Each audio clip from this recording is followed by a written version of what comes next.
So there's a betrayal of trust. Trust.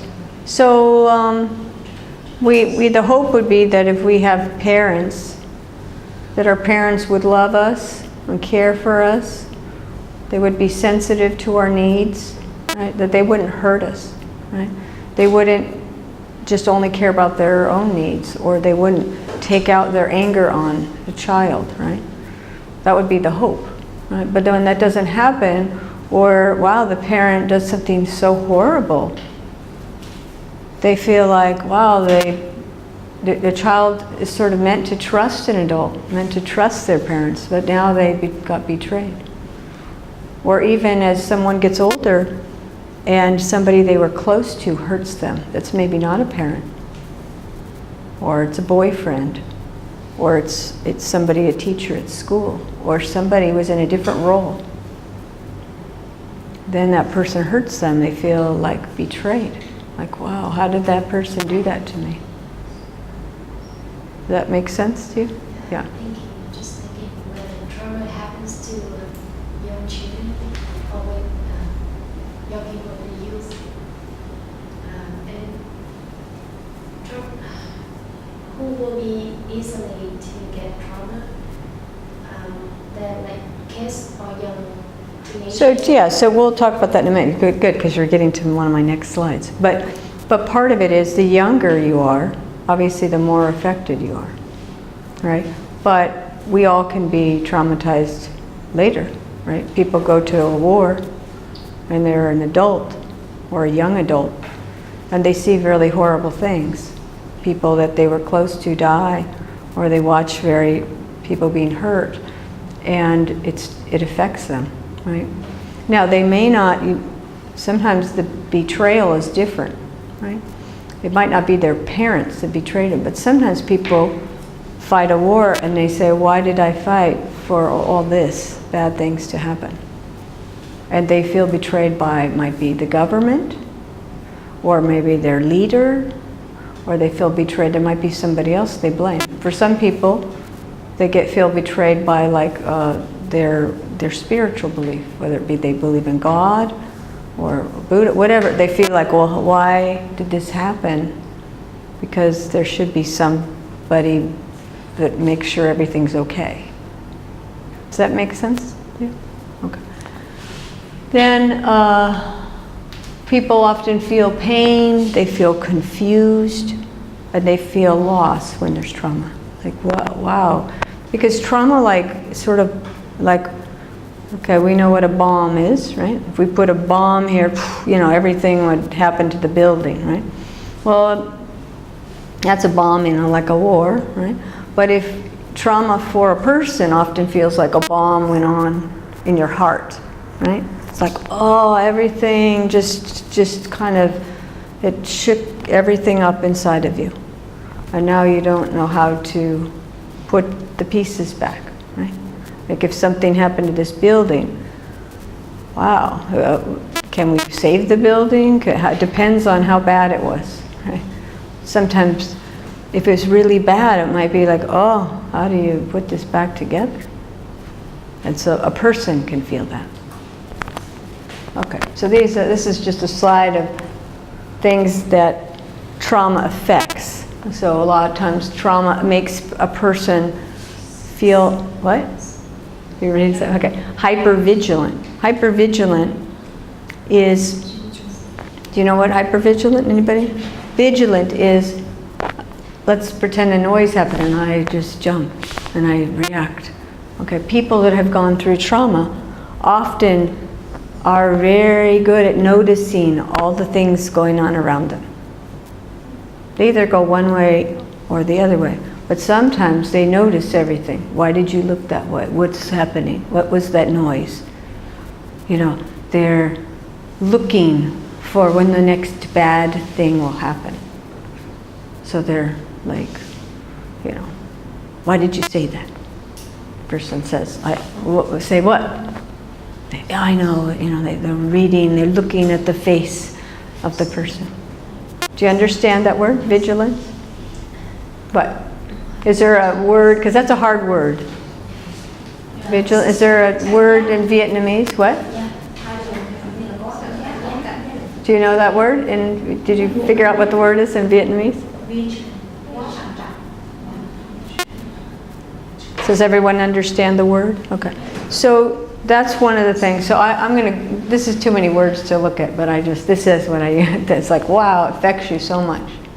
Okay, so let's look at when we think of trauma, we've talked about a few things. So what are some of those areas? Do you have a little pointer? Do you have, no. Oh, you do. A little light? Oh, good. Oh, but it doesn't point at that. I don't know. I think it only points there. Oh, okay. Sorry. Well, okay, so the first one shows child abuse. Obviously, we know that, and you all know that in experience with trauma.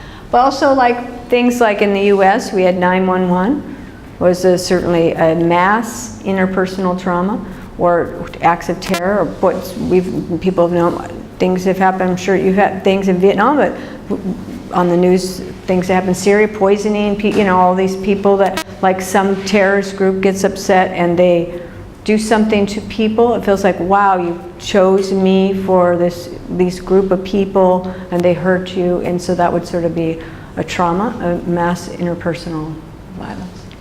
Natural disasters, okay? Earthquakes, floods, hurricanes, tornadoes, tsunamis. People go through that, and it's devastating, right? And so that's a trauma.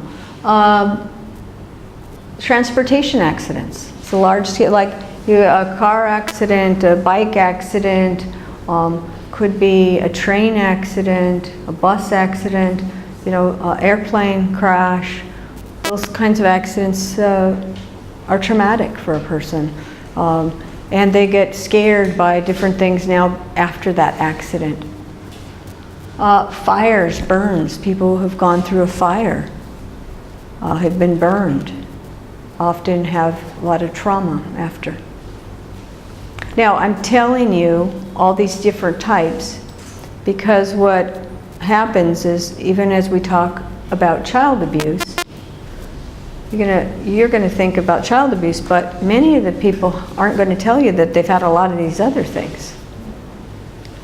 And so what happens is, if you go through lots of different traumas, kind of it has a worse effect.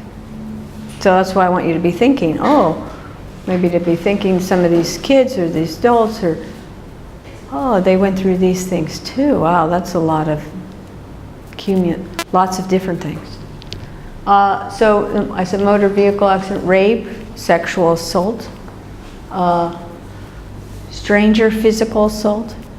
So like, you were out somewhere, you got mugged, someone beat you up, you don't even know the person.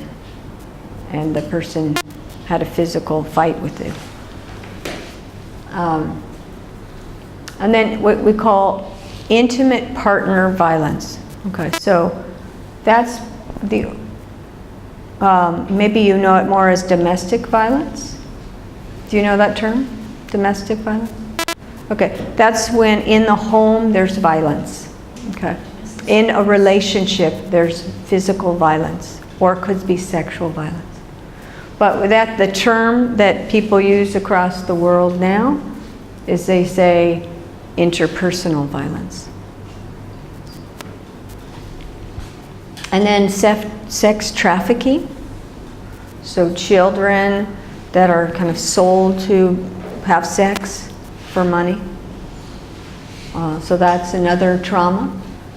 Torture people. That's people who've been tortured. It could be in war situations, or it could be that, in a non-war situation, people are kind of in a situation, it could be a form of child abuse. They were so bad, it was like the person planned to hurt the person. And then war, people that witness a homicide, someone being shot in front of them, or somebody being killed in front of them, or somebody witnessing a parent or someone close to them suicide. I've had children that witnessed and teens that I've worked with who have witnessed their father kill their mother and then kill himself. And then, that's very traumatic, right? Now what happens? You saw a horrible thing happen, right? You saw, wow, this violence against your mother. Now your father does violence to himself, kills himself. And then what happens to the child? They're left without any parents. So now they have all this loss, right? So that's an important area too,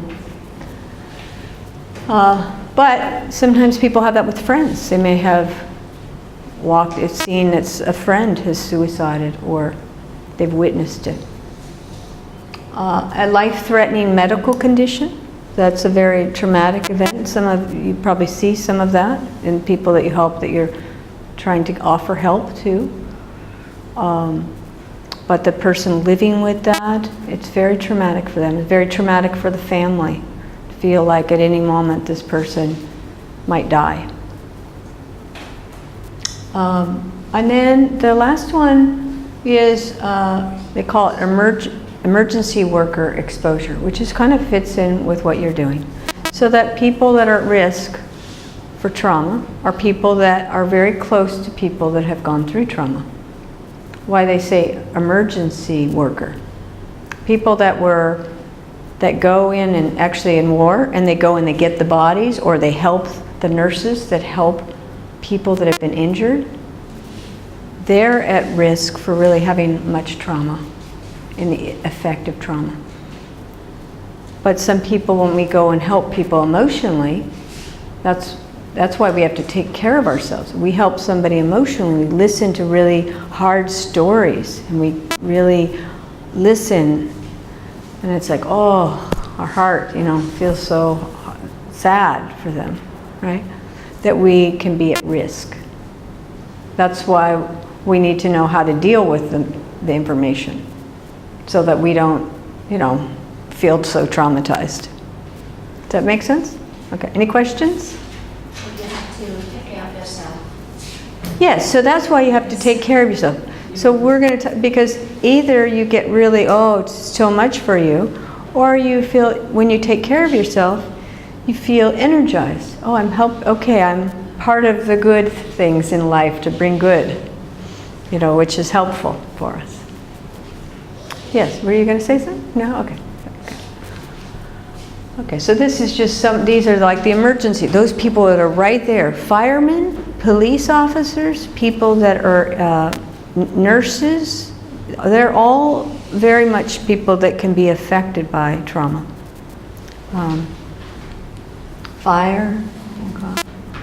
This is an example of an earthquake. One of my clients that I work with went through this earthquake. And just in California, we have some earthquakes, but not as bad. And she moved from Alaska to California. And she was very, very young when this happened, so now she's in her 50s now.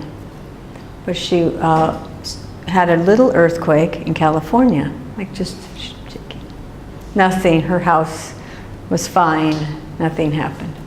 But she started having nightmares, feeling very scared, started feeling very bad and very sad, and then talked to me about, she's remembering the earthquake, how scary that was, that she had to be moved from her house was destroyed. She had to move away from her family because they had no place to go, and the whole town, everybody had to move out of Alaska. So the family had to be split up. And so it was very traumatic. So I say that just to sort of think about the people you're working with. You might be talking about one thing they're upset about, but they might have some other things that are back there too. Okay, so we were talking about what affects trauma and your reaction. Like, who's affected worse? What makes it worse or better for you? So the first point is how intense or severe it is, right? if we say sexual abuse, a boy says an inappropriate comment to a girl, like, oh, I like, you have nice, so I have to be specific when we talk about sexual abuse, so I'm not trying to offend anyone. But if a boy say, oh, you have nice boobies, okay? That girl might say, oh, you know, and feel embarrassed, shame, you know, like, oh. But that, if we say, oh, that compared to if the father comes in the room at night and touches the daughter in a sexual place, this is worse, right?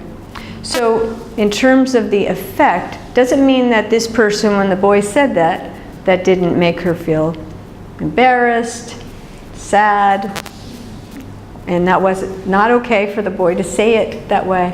But in terms of trauma, the worse it is, often affects the person more. So, but it's not always the case. So there's lots of factors.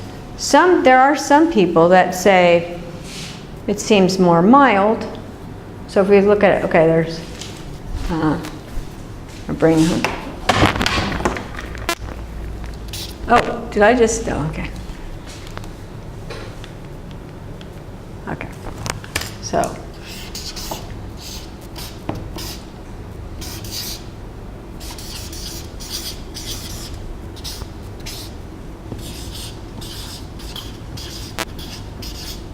Okay, so this is a little bit, mild is a little bit, right? Moderate is sort of medium, right? So if we had, and then severe, if we had a scale, this would be, with zeros here, this would be like a 2 or 3, this would be a 5 or 6. So on a scale of 0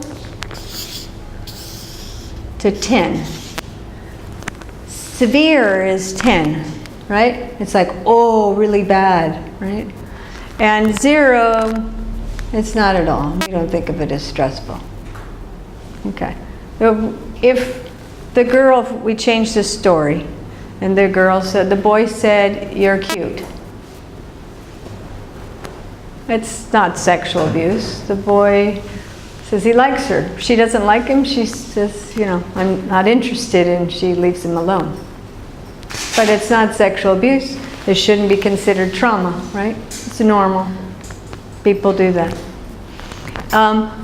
So if we look at it, usually moderate or severe has more effect. The more severe, the more effect, okay? So that when we think of you know, sexual abuse, we think of, okay, has there been touching, or have they had to see sexual things? Has there been some kind of sexual contact on their body, or did they have to do something to someone else? To more severe, like penetration. But all of those things are more severe, you know, than like, say, more mild. Okay. Does that make sense? And so when it's more intense, yes? We need to change the battery. What? Change the battery. Oh, okay, great.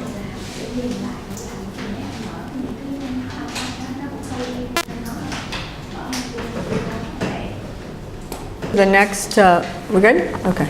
The next point. So everybody understands severity. If it's more severe, that's usually common sense, right? We think, oh, if it's really severe, wow, it must affect you a lot, right? The next one is genetic predisposition. What that means is some people are born to be maybe more vulnerable. Like you see, when those of you who see, or maybe you notice that at the Father's house, but there's certain children you see, when you see children, they're kind of by their predisposition, they're more sensitive to how they take things, right? Some children are born a little more sensitive, like emotionally, so that if something happened to the whole group, one person might take that and be more upset by it. And that is more like what they call the temperament, right? More of like, there's some genetic, we call it vulnerability. It means they're a little more vulnerable, more sensitive. So that kind of child, if you have certain, like, kind of genetic loading for it, you're more prone to that. The bad thing happens, it affects that person more. Some children are what we call hardier, right? Things happen, they are better, they handle, they're exposed to disease, their sickness or whatnot, they don't get it. They somehow are more resilient to it. They don't get certain things, or emotional things happen, and they somehow aren't as affected. And so that's kind of, we see as a genetic factor. How many of you have looked at young children and babies and noticed differences, how people are affected by things? Have you noticed that? You can nod your head if you do. So some children, it's like, wow, you know, how they seem happy. And where other children, it's like, wow, you know, they're not doing good at all. They're doing very terrible, right? So that affects things. Particularly people that have, maybe they have a disability, or they have a special need, right? That maybe they have a certain problem that they're born with, that makes them more vulnerable. So that kind of creates a more of a difficult time for them. The other is what they call developmental phase. So that's the idea that the younger that you are, the greater the effect of certain experiences. You don't have the ability to handle certain things. But when we look at sexual abuse, I would say that it's a different, that teenagers are often really vulnerable to sexual experiences, because if they have a sexual experience with somebody that they know, and maybe they like, and it was really also negative, it's very confusing. So what I mean by that is, if, like, I have people I work with, and they're a teenager, but let's say young, like 13. But they have a man that's a friend of the family, or their uncle. Let's say their uncle. And he comes over, but he's very nice to them and to the girl. And, oh, you're my special niece. And he hugs her. And she says, he's a very nice uncle. But he's 24. Not so old, right? In terms of, he's much older than her, he's an adult, but maybe she thinks he's very nice and cute, kind of cute, but too old for her, right? If he tries to be sexual with her, she's very confused, because she thought he's nice. He treats her very nice. He gives her much attention. And she thought he was a bit cute. So she has a hard time because of her age. She's now noticing, she's having, her body's changing. Her mind is changing about boys, but it gets very confusing. So when we say the age of onset is going to affect how you take what happened, how do you perceive it? Okay, so that's complicated. Does everybody understand what I'm saying? So, look, if you're a kid and somebody does that, it has different meaning, particularly in sexual abuse, because you are not of an age that you're interested in anything sexual. The young ages were not that sexual as people. You know, we go through a change and we start becoming interested, and if somebody hurts you at that age, it's confusing. It's a different kind of experience. Both are really hard, but they're different. So let me just repeat myself. So the age of onset affects how it affects you. Generally, earlier, worse effect. but certain ages are, you're going to be vulnerable for certain reactions. And any questions or confusion? Okay. And then also the effect is going to be based on the social or cultural support. Meaning if something bad happens, but if it's social, I mean, could be your friends, could be your family, could be the culture at large, the community that you're in. If the culture and the support of people sees what happened, understands you, accepts it, helps you, the person does better. It doesn't hurt them as bad. It helps them. If the culture, their family, and their support says, oh, why are you making such a big deal of that? All men sexually do that to girls. I don't know why you talk such things. Or they don't even know. They don't want to see it. They don't look. Then it has a worse effect. So we have to understand when somebody goes through something, how are the people around them? Did their family want to know? Did they listen? Did they support them? Or did they not want to hear? Did they not listen? Did they blame them?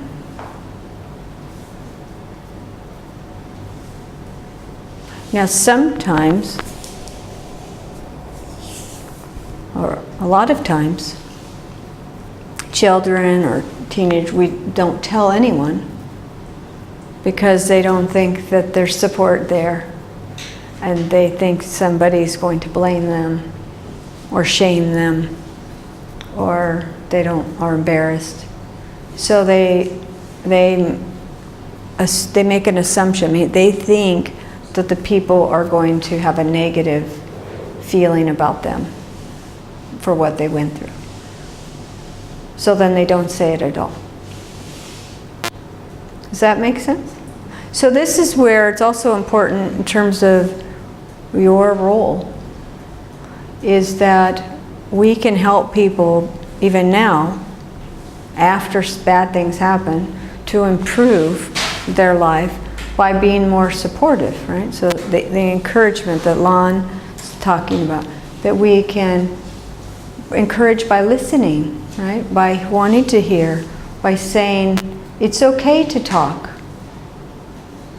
And that can be a big, I don't mean culture just in like Vietnamese culture, but like culture broad, like family culture, and it can be a change for them, like, oh, it's okay to talk now?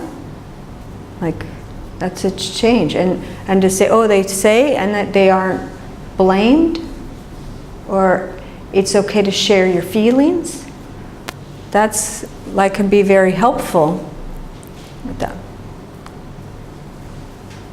So I'll tell you a story. And I see children and teenagers that have been sexually abused.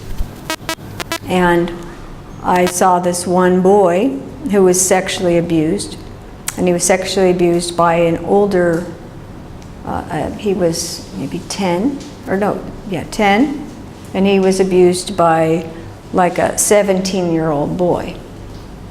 And the boy forced him to have sex, and he was a shy boy, a nice boy, the one I helped, and he was embarrassed, so he didn't tell anyone about it, and he was embarrassed because he thought they would think maybe he liked boys, but he didn't like boys, but he thought if he told someone. He had a couple brothers, and he thought if he told the brothers, they're going to think he's gay. And so he was very embarrassed. He didn't want to tell anyone. So he didn't tell anyone. But the boy, the older boy, they went to a school where the school had young children and teenagers. So he was at the school with the teenage boy, and he was always afraid to run into the boy. And the boy did it at the bathroom at the school. So finally, it happened two other times, and so the boy was, the mom had noticed that he seems very angry. All of a sudden, he's very angry. He's throwing, breaking things. You're stupid! Yelling at the mom, yelling at the brothers, and they didn't. Wow, this big change in the boy. And so the mom asked the brother, talk to him, ask him, try to spend some time, see if he will tell you something. And then the boy said, I don't like it when the guy makes me do this thing. And he says, what happened? And the brother said, whoa, nobody should have to do that to you. And so then the brother told the mother. And then what happened was the mother and the father and the brother, they all believed him. This is terrible. And they went to the school and they told the principal, and they filed a report about child abuse. And they talked to the school. They have to deal with this boy. They made a police report. They listened to the boy. They brought him to see me. They said, this is terrible that you went through that. We have to help you. And they took him to see me, and I helped him. But he got better so much quicker because he had all the family believed him. They listened to him. The mom cried when she heard. She cried, oh, my son, I'm so sorry you went through that. She's just crying. I just, very difficult. I'm so glad you told us. So glad you told us. Are you okay? Okay. That's no problem.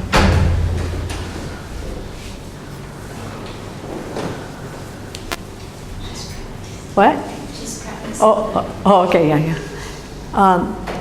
So said, I'm so glad you told us. I'm so glad you told us. Well, the boy had all this support. He had a bad night. Then he started having nightmares. And the mom, they would help him with the nightmares. But they didn't go, why are you having these problems? They didn't say mean things. But then I have another, child that I've worked with, where the mother comes in and she says, this boy, this older person did some things to her. I don't know, she's making it a big deal. I don't know what her problem is. She seems to just flirt with the boys, and she just asks for it. Right?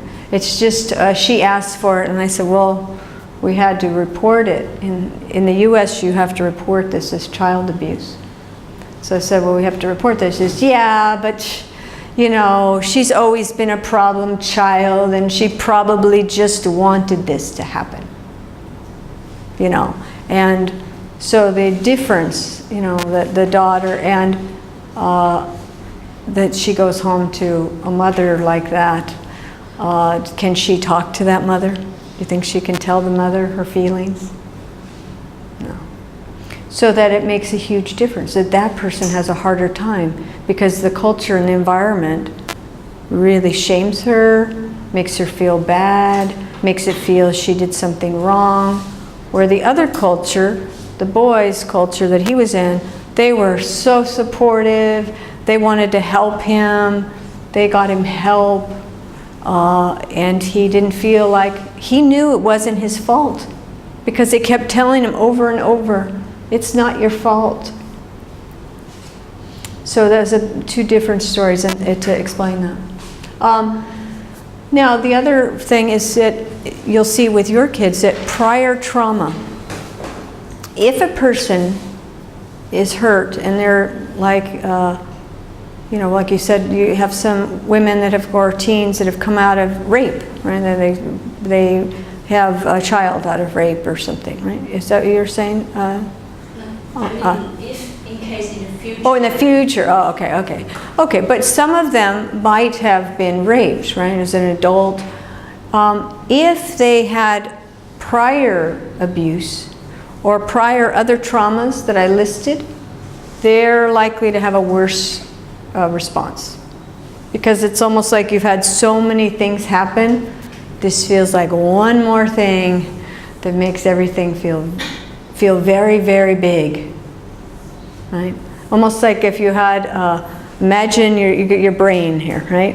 And we put one trauma, we hide that away, and then we'd have another trauma, we try to put that somewhere. And we got another trauma, we put that way over here, and we had if the brain worked that way. We put another trauma, we have all these places, and now we have, oh, I got raped. And it's like there's no room in the brain. It's like too much. It feels like, oh, your emotions, you're going to explode. It's too much. And so it usually has a worse effect. I said personality with the kind of genetics. So, your personality affects that. But it also affects how likely you are to talk about it. Right? So there are some people that like to be very independent, right? They say, I can handle everything. And so then something bad happens in their life, they don't want to talk. I'm fine, I'm good, I'm strong, I can handle it all, right? And so in some ways you might say, oh, that person can handle things, right? But on another way, at some point that doesn't work for the person. When they have a lot of trauma, they need to say some of it. So they need to learn how to talk. So it might seem like a strength, which it is a strength to be independent, but they might be so closed that that personality trait might make it harder for them to get better. So personality can affect the effect on trauma.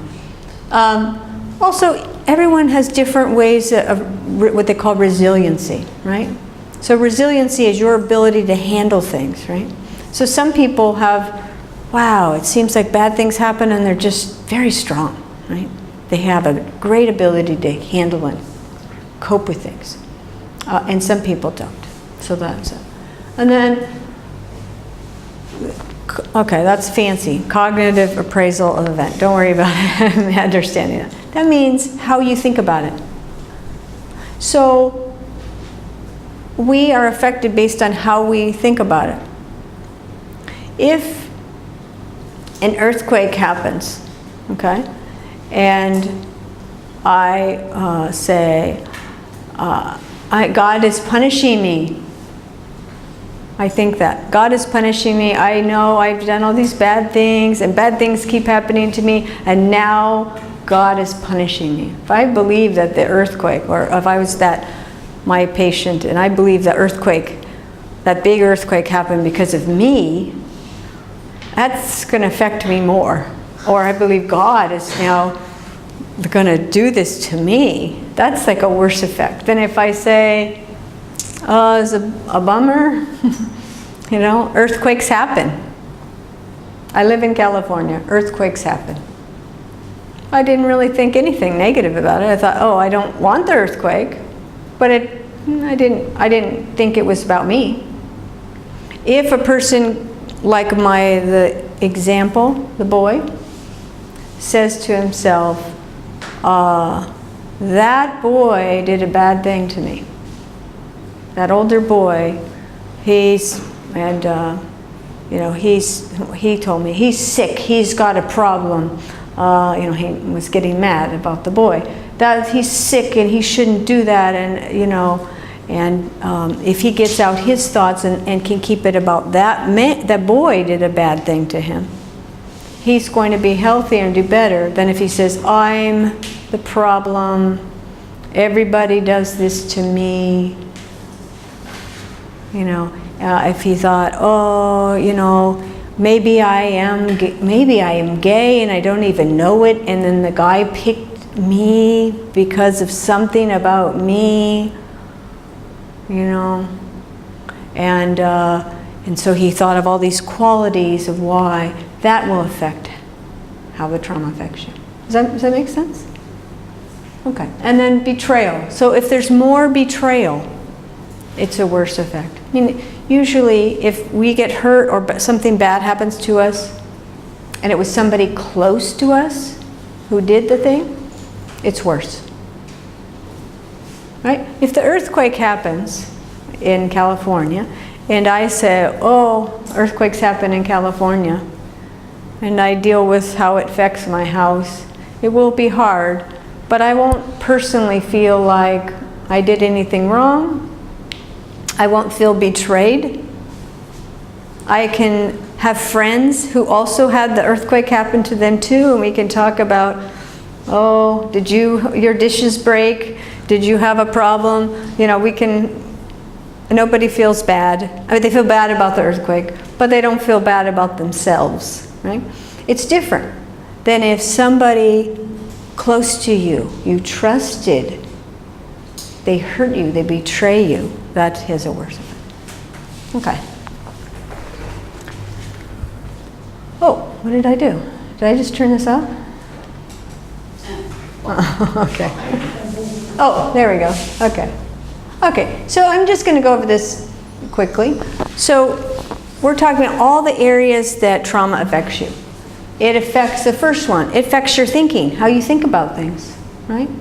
If you go through trauma, it affects now how you see things. It affects you emotionally, like, right, your feelings. Do you feel sad? Do you feel hurt? Do you feel angry? It affects you behaviorally, right?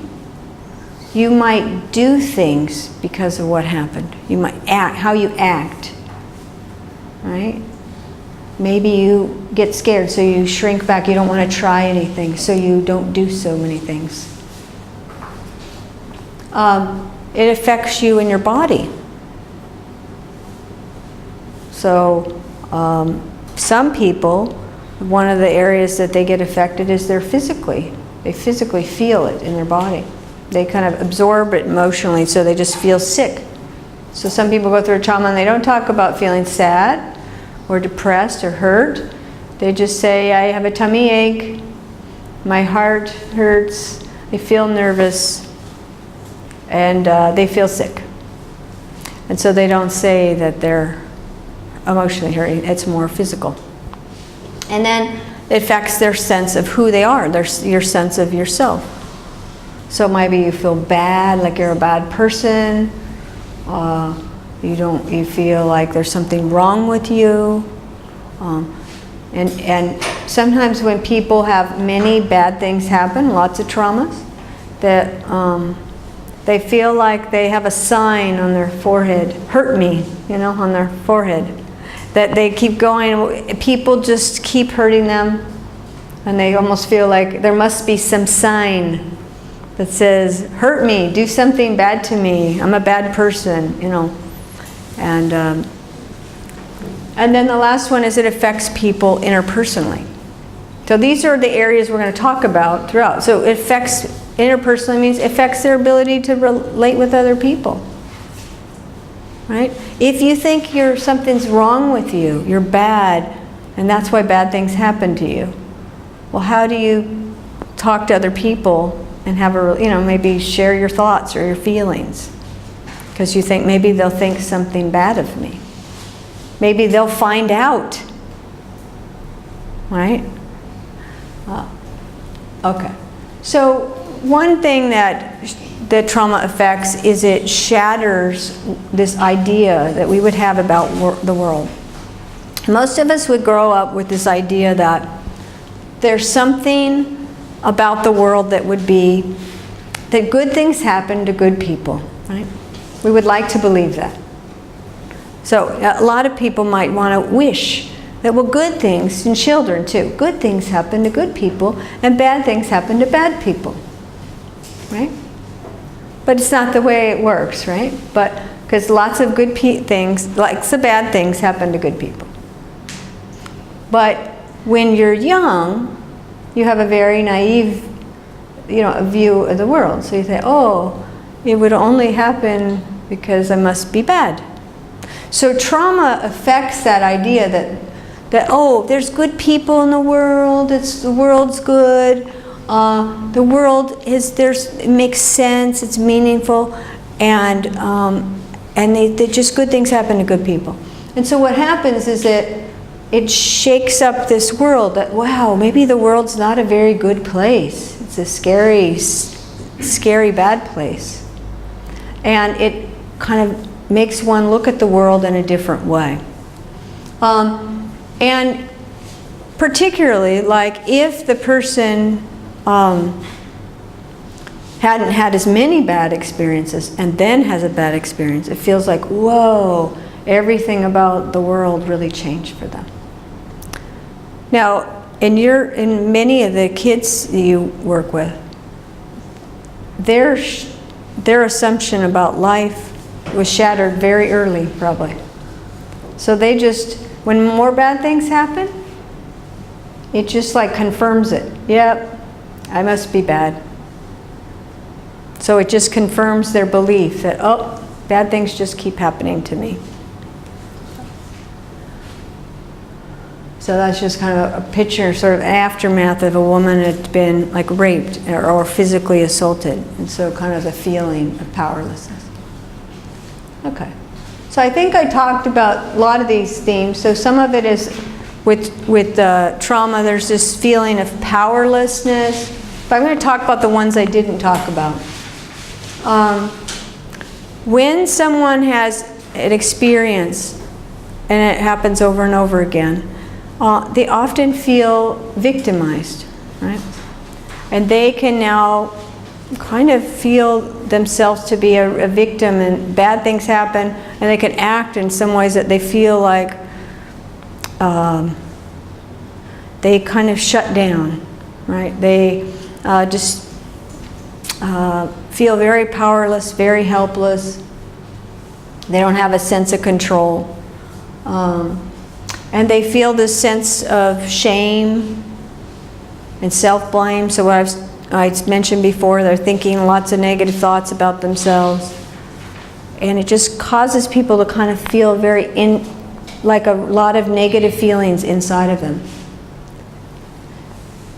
One of the things I've been mentioning that I think is important is when people have gone through a lot of abuse, they can distort who's responsible for what happened. Meaning that if a child is abused by someone, an adult, whose fault is it?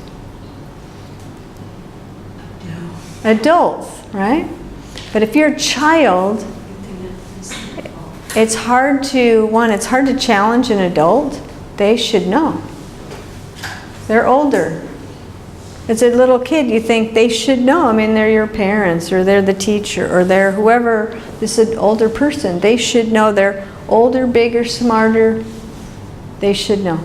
So they have to decide who's responsible then. It must be me. If I was a little kid, it must be me, because why did it happen?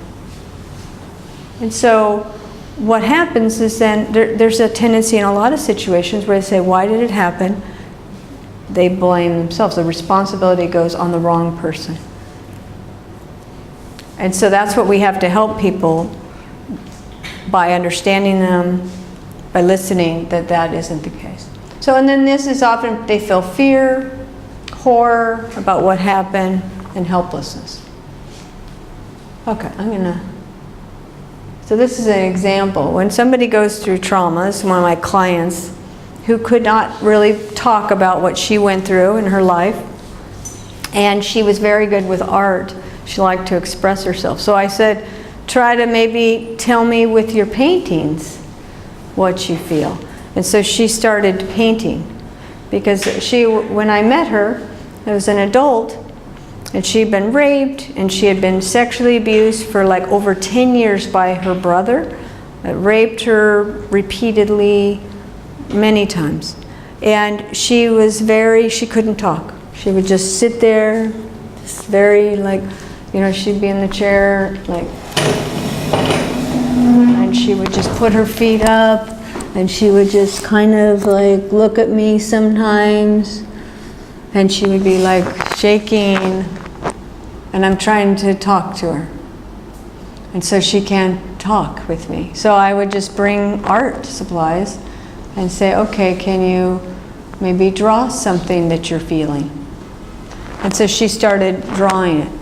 And what I show this is because sometimes when people have gone through so much, it feels like they can't be in this present moment. Like their mind, if we look at the rocks in the brain, that's so full, it's so exploding, that I'm here with you, you know, if they were here with you, Tom, they don't see you. They see all this horror about their life that they can't take in, that right now is a better moment. Right now is safe. Right now, no one's hurting you. But their mind doesn't see that. So this was an example of my client showing me what her mind was seeing. And the brother was dead. The people that hurt her were gone. But now, and she's safe now, nothing bad's happening currently, but her mind is really painting this. This is what she's seeing. And so what this is showing is like, here's these old images of herself, and then she just blood, and this should put it like all this red and everything she can't even see clearly because of all that. So she's trying to, so what happens is that when somebody's had a lot of bad things happen in their past, the past sometimes now feels like it's happening now. It feels like the present. Does that make sense? Okay. Okay. I don't know if you can understand this in English. Maybe you could, if anyone can, I'll read it, and if you can understand it. If not, I'll not read quotes like this. So it said, this is from, did you ever heard the story called The Kite Runner? I think there was a book, and I think there was also a movie from it. The man says, I became what I am today at the age of 12 on a frigid, overcast day, I mean a very, very cold day in the winter of 1975. I remember the moment that the crowd crouching behind a crumbled mud wall. It was peeking into the alley. And so he remembers this moment. And he says, that was a long time ago. But it's wrong what they say about the past and how you can bury it. Because the past claws its way out. Claws, you know, claws, it claws its way out. And looking back, I realize I've been peeking into that alley for the last 25 years. So what he's saying, he has this image, and this was an image of when it was a war and there was really bad things happening, very scary time, and he was crouching behind, and he remembers this image, and he feels like all for 25 years in some way he's been doing the same thing, even though everything might look different on the outside. So that's kind of how I want you to understand with the children.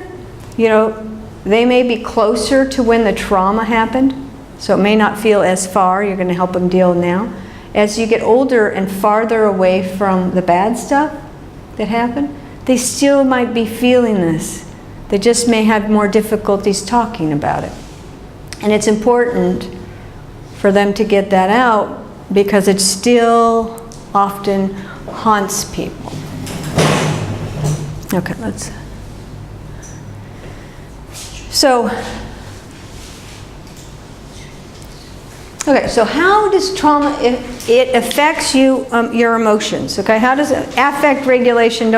Sorry about that slide. Some of these words are psychology words. So I will give you the simpler words so you can understand it. I mean, you don't have to try to remember so many new words, okay? Affect regulation is basically emotions, okay? How do we handle our emotions, okay? when you go through a trauma, there's ways that we handle trauma that are predictable for humankind, okay? One of them is what they call, we know the fight. Everybody heard of fight or flight, right? Have anybody heard of that? Fight or flight. So it's a response to stress, right? If we're under stress, they used to say we would fight or flight, but they add more now. The research has shown that there's more ways. Fight means you get aggressive. You go, what? You know, no way. You know, I'm under stress. What? You know, I'm going to fight back. I'm not going to be mad. I'm not going to take it. And it's based on what they know about animals, right? So animals, when they're about ready to be eaten by another animal, some animals go, oh, I'm going to claw at you. I'm going to find, you know, I'm going to do something that's going to be aggressive. And some, they go, oh, I'm going to run, right? I'm going to get away. I'm going to flee, right? And then some, what they do, freeze. Or feign dead. Some even pretend if you act like you're dead, nobody will hurt you, right? So these are the basic responses. Fight is that some people get in there. Somebody's raped. Well, there's some people that go, I'm gonna fight you back. You're not gonna do this, and they just, you know, bloody murder. They're gonna kill the person for even trying to do anything to them, right? And some people go, how am I going to get out of here? I got to get out of here fast, right?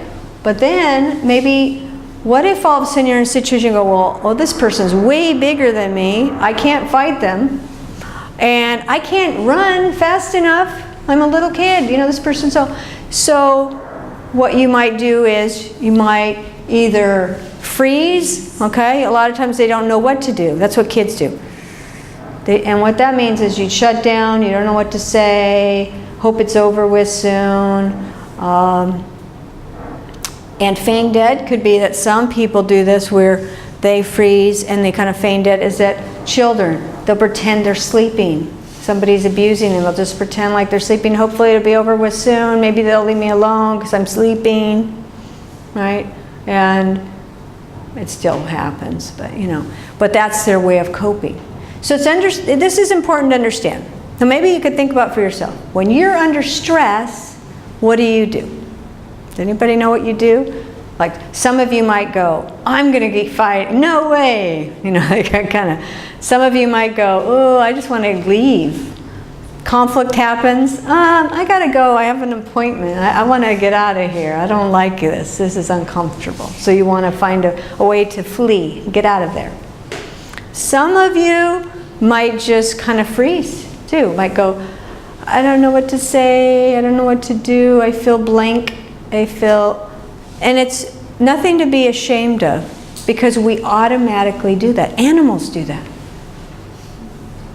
It's just part of the reaction. And why do some people react one way or that? It just depends on the animal, right? And so some of us just do it. Now, if we've done over and over again, we develop a pattern of which way we tend to respond. So now, by your age, you know, most of us know when we're under stress what you do. Like some people get in conflict in a relationship, feel threatened, and they come out fighting.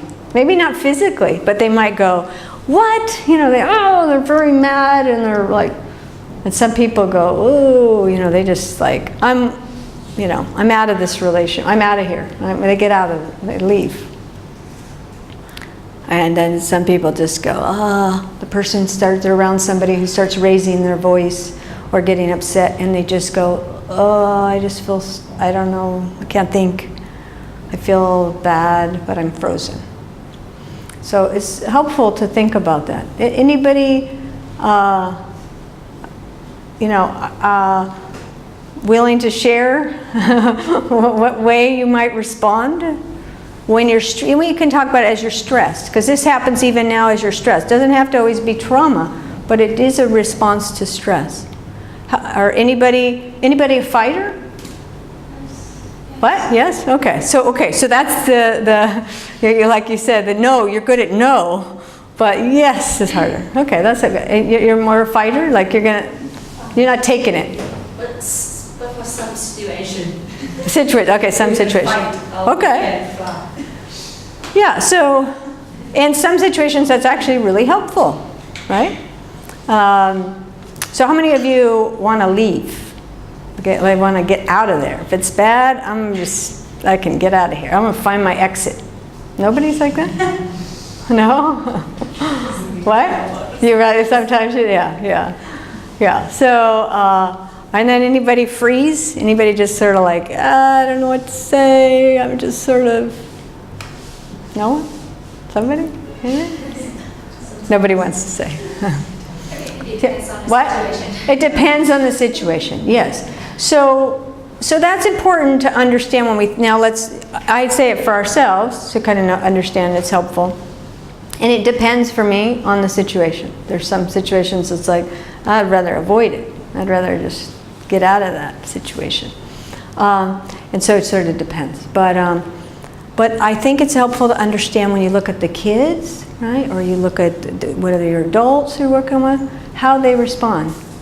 You'll notice some, whenever there's conflict, they go in the room, they leave, they're kind of a fleer. They like don't want to have the conversation, they're uncomfortable, they just try to find a way out. That's the person who's fleeing, right? And then some people, whenever they feel stressed, you just know it. They're like more angry, they seem more aggressive, they're kind of, and it's helpful to understand because it might have worked before. A lot of times when we do something under stress, it might have actually helped at a moment.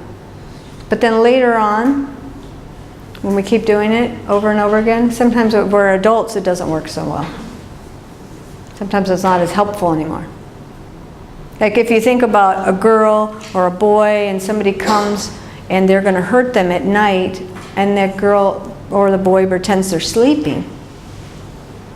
Well, that might be helpful, particularly if they can't fight the person, right? They're too small. They can't leave. Where are they going to go? And they're not fast enough.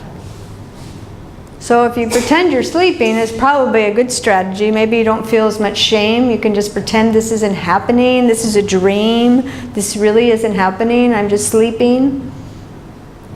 Maybe you save yourself. Maybe you feel like maybe you're imagining this.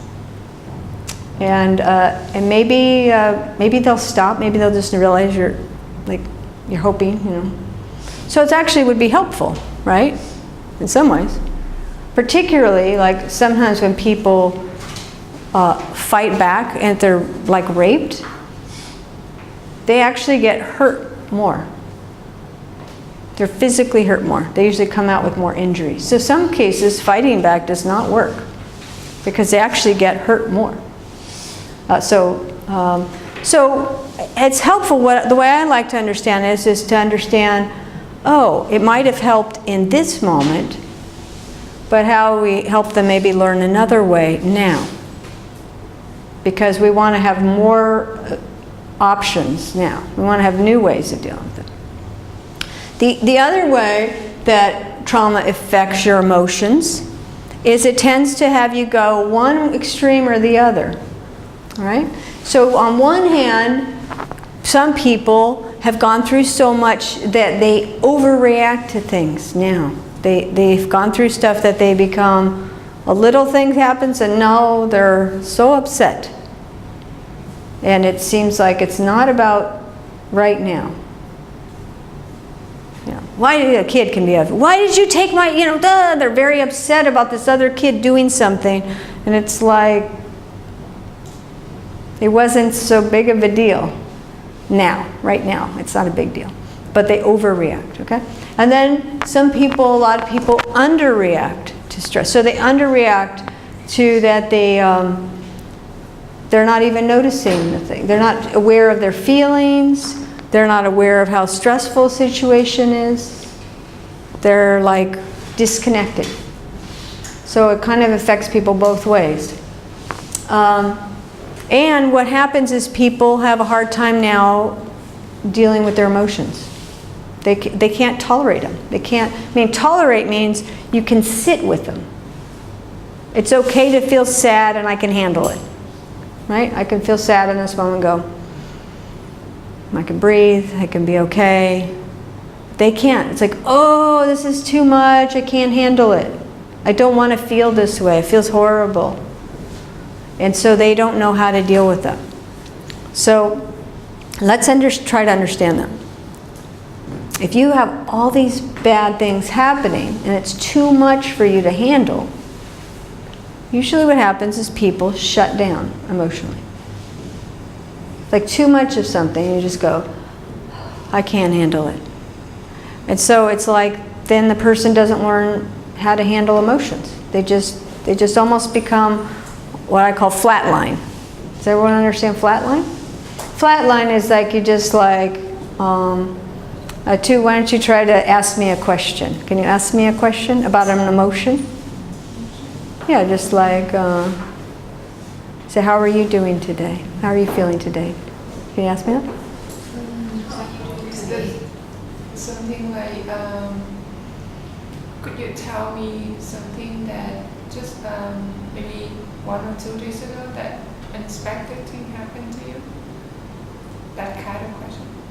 You just say, how are you feeling? Say, how are you feeling today? Yeah, say that to me. How are you feeling today? What? How am I feeling today? Fine. Flat. Fine. No emotion. Yeah, you have emotion, but So now you can say to me, I'm so glad you came to Vietnam. So say that to me. Say, so glad you came to... that you came to Vietnam. How are you doing being here? Then I'll say, fine. And then you say to me, ask me if are you sure you're okay? Are you having a problem being here in Vietnam? Because I don't seem like, believe what? Are you really okay? Yeah, I'm fine. Really? Just tell me the truth. It's fine. I don't know. Right? So flatline is like, what? I have no feelings. I'm not like, oh, I'm happy, or I'm frustrated, or I'm sad. I just feel like I'm a robot. Well, I'm fine. Right? I'm fine. So sometimes when people go through stuff, you talk to them and you say, how are you doing today? Fine. You know, it's like, well, right? It doesn't match, right? Or they saw a family member that you know that they might be upset about seeing that person. Maybe they feel sad, or maybe they would feel hurt. Maybe they feel angry. And they literally say, it's fine. So, what is the best way to approach that situation? Yeah, so part of it is you have to understand it. You have to understand, okay, does this person always feel this way? Because sometimes people, like, they're kind of flatline all the time. They walk through the motions, and I'm sure some of you, either you've had that yourself or you know somebody, or one of the kids, where you say, they're kind of always that way. They feel flat, right? And then sometimes it's based on the circumstance, right? So sometimes you notice a person has more emotions, and they saw the family member or this person, and then they come back, how are you? Fine. Well, now that's a change. You're like, well, you were, like if I said, I'm usually more animated. I like my, you know, I can show I'm happy, or if I'm sad, or I'm tired, but if I was happier yesterday and I say, I'm fine, right? You would wonder, wow, something happened, because yesterday, that's not how you normally act, right? So if it's that they changed and now they're flatlined, you can say, oh, well, something seems different today. You can start with that. Something seems different. You seem more like detached, or more whatever word, I don't know, in your, whatever that would be that you would say in your culture, with your language, to say you don't seem something seems to be bothering you. That will help you to know if what's bothering. Because if they're really bothered by it, they'll say, I'm fine. Now they have more feeling. Quit bothering me, I'm fine. Well, now obviously you know that something's bothering you then, right? Because the way they said fine was strong. So you know that something's bothering them. So then you can say, well, it sounds like something might be bothering you. I'm here if you want to talk. You can talk to me about it. Well, why would you want to know? Well, now we're getting somewhere, right? Now it's better because they're opening up. But sometimes people on this, it feels like they're detached a lot. Like, so every day's, I'm fine. And so we have to help them learn what their emotions are. If you say, how are you feeling? Or you look at the feeling chart. I saw at the houses, you all have those feeling charts. It's very good. So sometimes, some people, when they go through trauma, they can't pick anything out. Because they aren't aware of how they feel in their body. So that's why we start with what I've talked about with the emotional. Identifying feelings is really important. But for many people that have had so many overwhelming emotions, it's hard to sort them out, right? Because they feel so overwhelming. So part of it is, and we're going to be talking later about how you help them get in their body and you slow it down to help them recognize a feeling. But this is, the main areas why we want to focus on emotions, because the trauma affects emotions so much. Okay, this is a lot of words, so I'm not even going to go over it, except I'll just tell you in a nutshell. So don't look at my slide, because it's too complicated. What their research says, this is what science says. Science says that trauma affects the body and the brain. And what it shows is that all this is that they're showing lots of results on the effect of the brain. That the brain gets really what they call dysregulated. I mean, it gets all off. It gets all unregulated emotionally. The people have those tendencies to go either one extreme or the other extreme. And that when people have gone through trauma, they're more sensitive to certain things. So one of the things is their nervous system is more sensitive. Like if somebody came in the door and they shut the door where it made a loud sound, some people have an automatic reaction to sort of jump. And then if they have trauma, and they've had a lot of trauma, they are more likely to get their heart rate, it's automatic. They didn't mean to. But that loud sound did something with their heart rate goes up, their blood pressure goes up. They take, if something happened, a boom, a sound, we'd all notice. We all hopefully would notice. Some people, you didn't notice, then you're having problems the other way, right? But we all would notice. If you haven't had as much trauma, then you can calm yourself down pretty quickly. You go, oh, okay, you see that nothing happened, the wind or the person was kind of forceful with the door, but everything's okay, and you're back to normal. But the person who's traumatized, they're still like they're in their blood pressure, they're really wound up. They're more reactive. So now what that means is, in normal life, there's things, noises, unexpected situations, they physiologically get more kind of wound up, more excitable quickly, and they have a hard time calming themselves down. So it's just really part of it is what they're saying is it's the body now really has an effect on it. Okay. So, yeah, let's have a break, yes.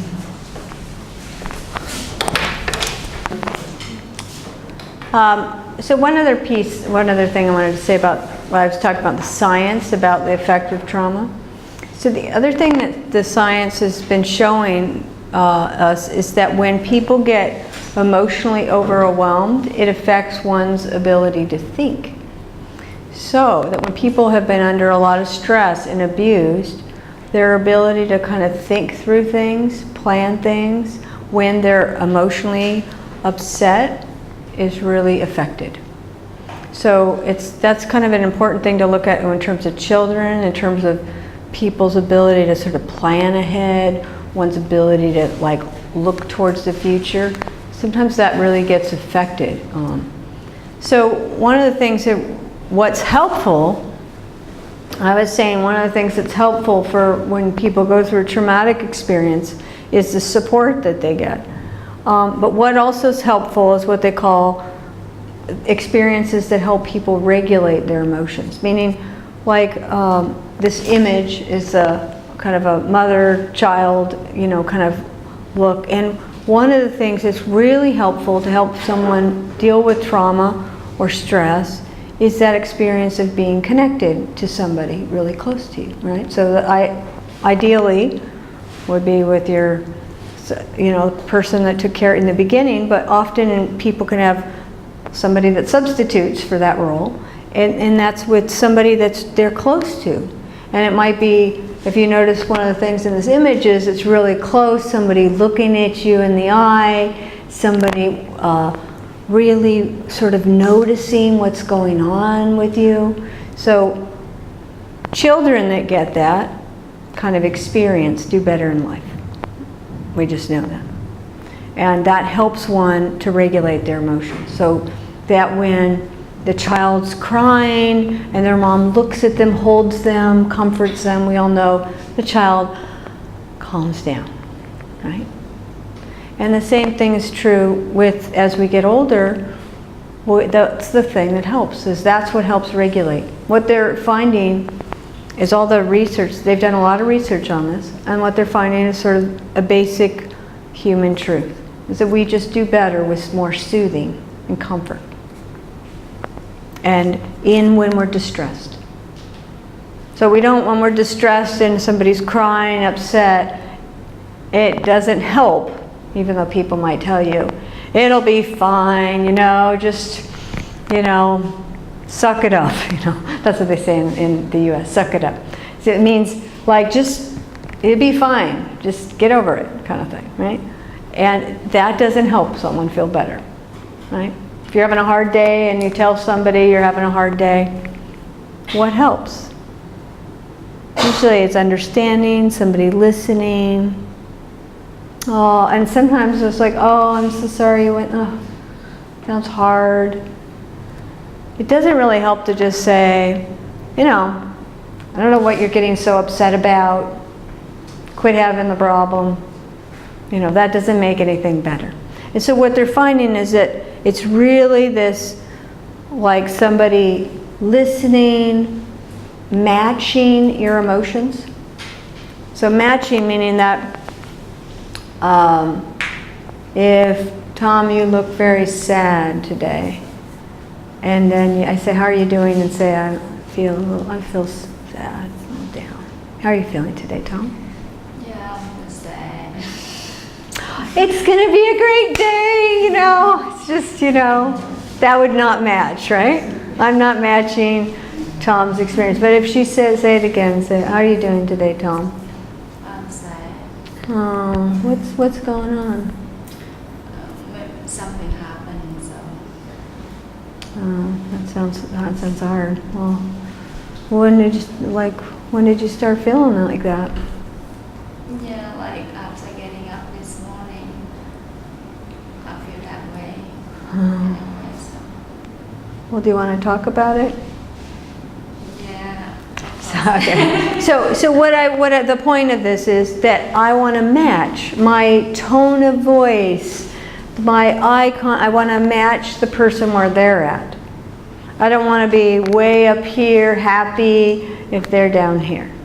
I don't want to, she's like this, she sounds medium set, not so believable, but medium set, I don't want to go, oh, it sounds horrible, oh, so terrible, because she wasn't that sad. That sounds worse, right? It didn't seem like I heard her if I did. So, right, part of it is, what they know helps is you match that, you really provide some comfort, and often children need both eye contact, they need physical contact, comfort, with like hugs and touch and being held, that those kinds of things actually make us feel calmer. Now, the problem, some children didn't grow up with that, so that they feel distressed at those kinds of things. So you have to know, we'll talk about that, but some people, when now they get touched, they they're not comfortable with the touch. They get very, so you obviously, you have to respect that. But generally, what they're showing is that's what helps regulate people. That we get regulated with other people, comforting us, supporting us. So does that make sense? So like if you think, if I said, Tom says she feels sad, and I said, well, yeah, have a good day, I'll see you later. Sorry about your bad day. I'm having a good one. That really feels hurtful, right? It was like, wow, we can now feel, it's my feelings, not important. But if I understand you, then we feel better. And so that's part of why I think it's so important that we learn how to understand people. But I'm going to skip all of this complicated stuff. But I am going to say that one of the things by responding, kids that when they get that from a parent or they get it early on, they now learn how to recognize feelings, and that will help them for the rest of their life. They don't get that. What they often don't know is they don't know what they're feeling. They don't know how to label it. They don't even know what it feels like in their body. And then they don't even know how to read it in other people correctly. So we think about relationships that you have with, if you're married or you have a boyfriend or girlfriend or you have friends or spouse, whatever, somebody in your life. Usually you understand them and your relationship by being able to read their emotions. So if you can't read it, let's imagine you can't read any emotions in somebody else, that's going to really affect your relationship, right? They give little looks, little things, and people that have gone through a lot of abuse are either they overread, meaning they take things too big, like I said, in a relationship. They like notice that little facial expression and they take it to be stronger, or they don't notice it. And most of us, we communicate a lot non-verbally, right? Do you have a lot of like people are telling you things, but they never said it with their words, right? And if you can't read that, that really affects you, right? And so part of what we want to do is we want to help, one, we want to know that, oh, maybe they don't know how to read that in somebody else. Like kids. If they don't read it, they go to school and they can easily get picked on because they didn't notice when that other person was uncomfortable, didn't want to talk about it, whatever they're talking, or they were doing something that bothered somebody. And if they didn't pick that up, then that hurts them.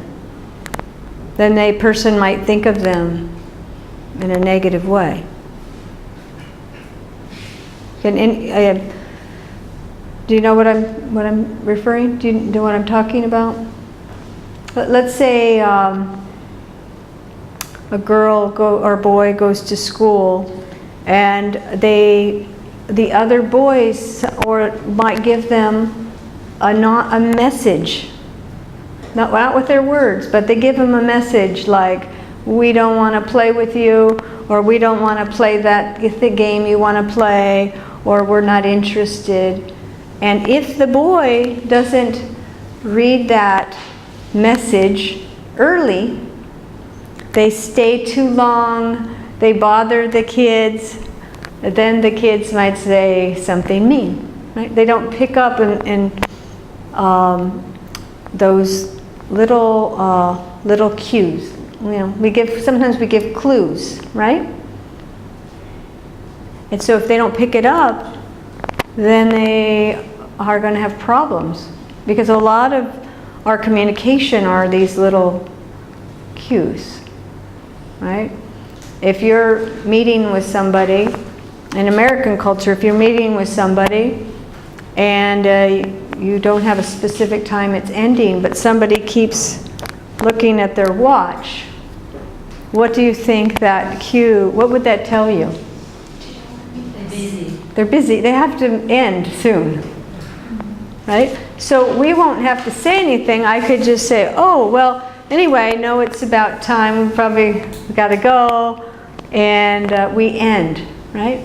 If you even notice them subtly looking, quick, then you would want to end the time. Let's talk later. Or we have to go. But if somebody looks at their watch and the person keeps talking and you say, well, I think I have to be going soon, and you give them lots of clues, the watch, you have to go, you start picking up your things, and they keep talking, like they don't notice any of those cues. They keep talking to you and they don't want to end, but one more thing, and but one more thing. And you might get, many of you get annoyed, like, oh, I've got to go, and then you don't understand why are they not picking up those clues. Well, that's just for adults. When you do that as children aren't always so nice. They think the kid has a problem, they say something maybe mean, not nice, and then the one who didn't notice all the clues, they don't understand. Why did the person say that thing or act that way to them when there might have been all these things, lots of clues? If they didn't read those clues, they're really like handicapped, sort of emotionally. Does that make sense? Okay. So that's what they're finding, and that's why we have to help them. One, they don't even recognize the feeling in themselves or the feeling in others. They have to start to learn to notice the feeling. Okay, so what I want to talk about, because this leads into that problem with feeling, is this study. There was a big study in the United States that's called the ACEs study.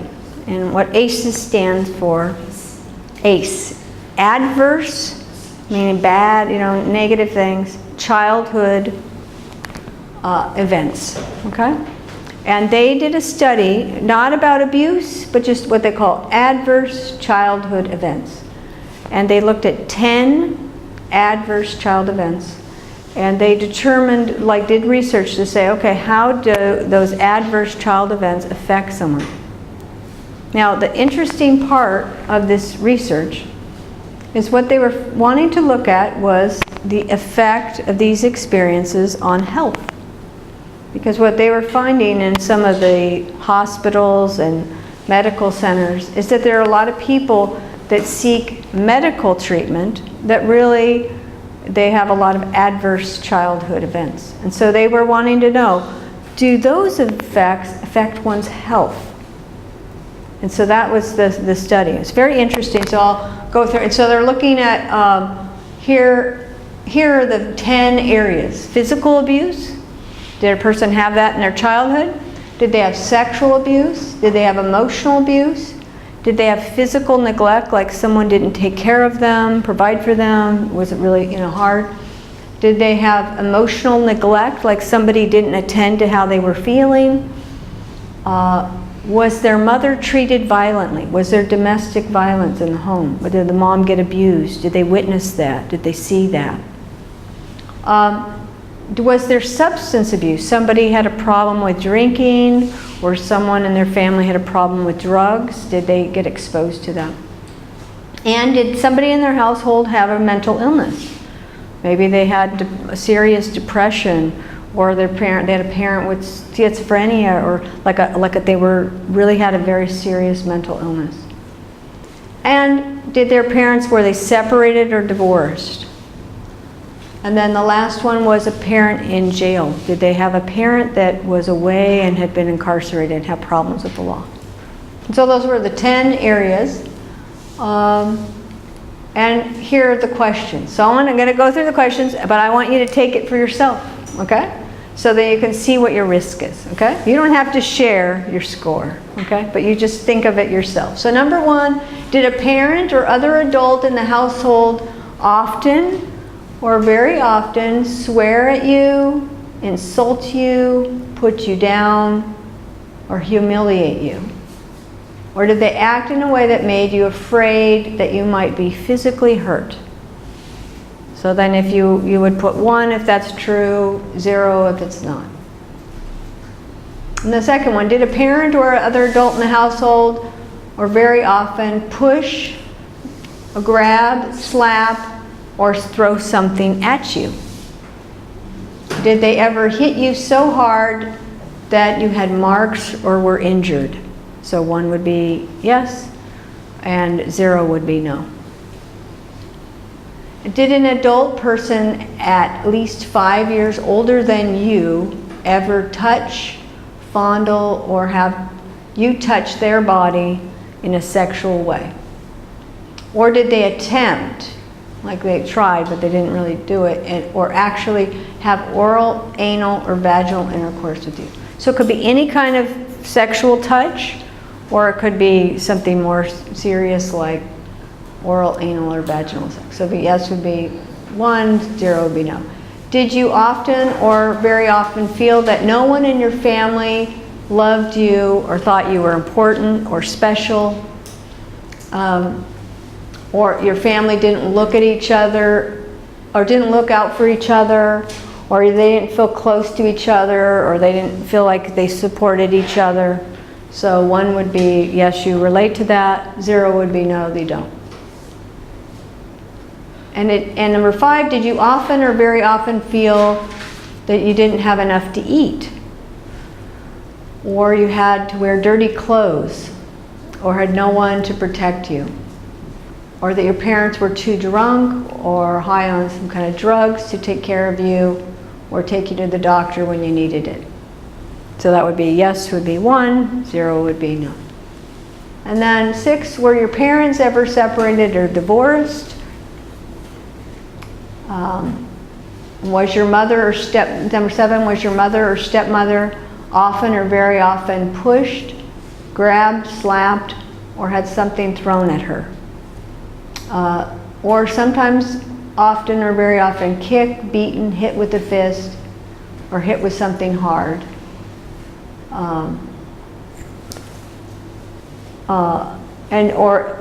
were they repeatedly hit at least a few minutes? So it could have been just even one time, or if it was a few minutes, or they were threatened with a gun or knife. Number 8, did you ever live with anyone who was a problem drinker or alcoholic or who used street drugs? And number 9, was a household member depressed or mentally ill, or did a household member attempt suicide? So yes would be 1, 0 no. And did a household member go to prison? So, and then they're to add the scores. So, so the idea is that they found is that the greater the score, the more likely the person's going to have actually physical health problems. And so that was kind of a very interesting finding. So, you know, so one is it just starts to label some things, you know, in yourself. So what they noticed is that, interesting, is that a number of those, if you had, they named, if 4 or more was certainly considered serious. 3, you know, would certainly be, you know, something to pay attention to. But that was noticed with more problematic health problems. And it was interesting because they were saying that, oh, all these problems in the hospital may be related to adverse childhood events. Not to say, I mean, sometimes we have, just in your family, you have a history of these kinds of certain health problems. So some problems are just related to genetics. But there's some things that the stress that one goes through as a child affects the body, and that creates other health problems. So they, like smoking, alcohol, drug abuse, promiscuity, obesity, often was correlated with ill health. Also depression in the future, heart disease, cancer, chronic lung disease, and a shortened lifespan were all related to having a higher score. Kind of interesting.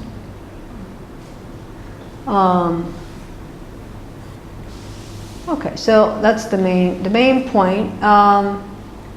And so what they're showing is that people would have, even decades later, people are showing these health problems, so that they might say, oh, these weren't people that were going to talk to people to say, I have a problem emotionally.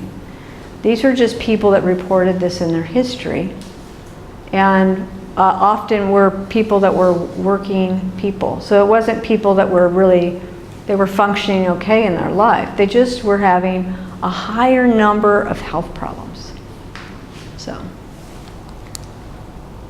And what they were saying is that this kind of, it becomes like over one's life, they have these early experiences, then that affects someone's, what this is social, emotional, cognitively, okay? So that it affects one's relationships, how one relates to people. It affects one, the way, like I said, how somebody thinks about things. And it can affect, like some people have bad experiences, they don't reach out and get support as much. They don't know what they're feeling in terms of their body, so maybe they don't get help for their health, right, earlier, because they're not recognizing the stress. And then that leads to maybe they're not having as good of health risk behavior, so that they're taking care of themselves earlier, and then, which can actually prevent certain things. Or maybe they don't want to go to doctors, or they don't want to seek help, so then that problem becomes worse. And then they're more likely to lend toward that.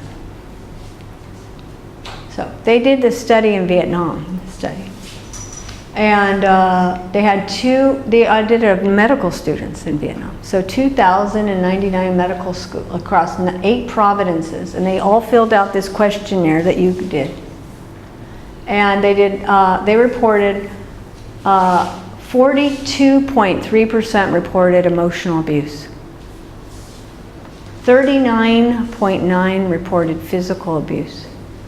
34%, these are medical students. So this should be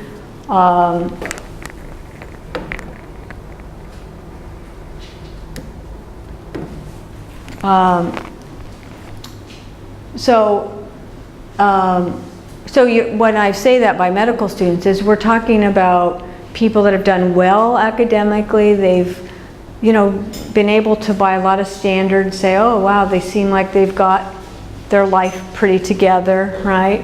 In some ways, in terms of like they can think really well, they're able to kind of have enough control of their emotions, enough to get this far in school. So these are the percentages of that group.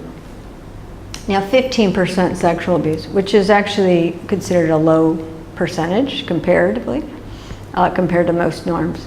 But what the people that did the study said is they think this is actually a low number, because that a number of the students, they think there's more of a tendency for people actually not to report those experiences as readily, so that they're more likely not to say that they had that experience than to say it. So they said that students who had 4 or more ACE scores had poor overall health, and 20% of the med students had 4 or more. That's a very high percentage, very high. That, like, wow, that's really high. So does that surprise you? Do you have any thoughts on that? So what, I want you to, because I have to quickly, my daughter's having a problem right now. Can I call her real quick? So I'm wondering if we can have a discussion for a minute about why you think, what do you think contributed to, well, first of all, do you think that there's a tendency would be to report that? Do you think that the Vietnamese med students are more likely to report all their experiences? Do you think they underreported it? So I'd like to kind of have you guys talk about it. And kind of want to get a consensus. Maybe, Tom, you can get the consensus of the group, whether you think that accurately reflects that, kind of any, you know, what people's thoughts are about it. Okay? I'm just going to call her real quick. Okay? Okay, thanks.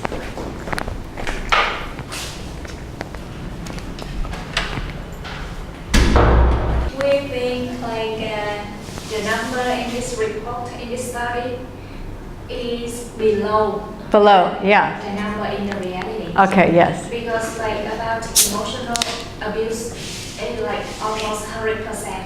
Yeah, okay. Everyone will get that. Okay, yeah. And physical abuse, wow. Oh, hi, too. Okay, yeah, okay. Witness house member treated violently, higher than that. And sexually abused, I mean like more than 80%. Yeah, so that was surprising, that number on here. And then the person writing the article said that they felt that there's a tendency people don't want to say, so that they felt like the numbers were low for that.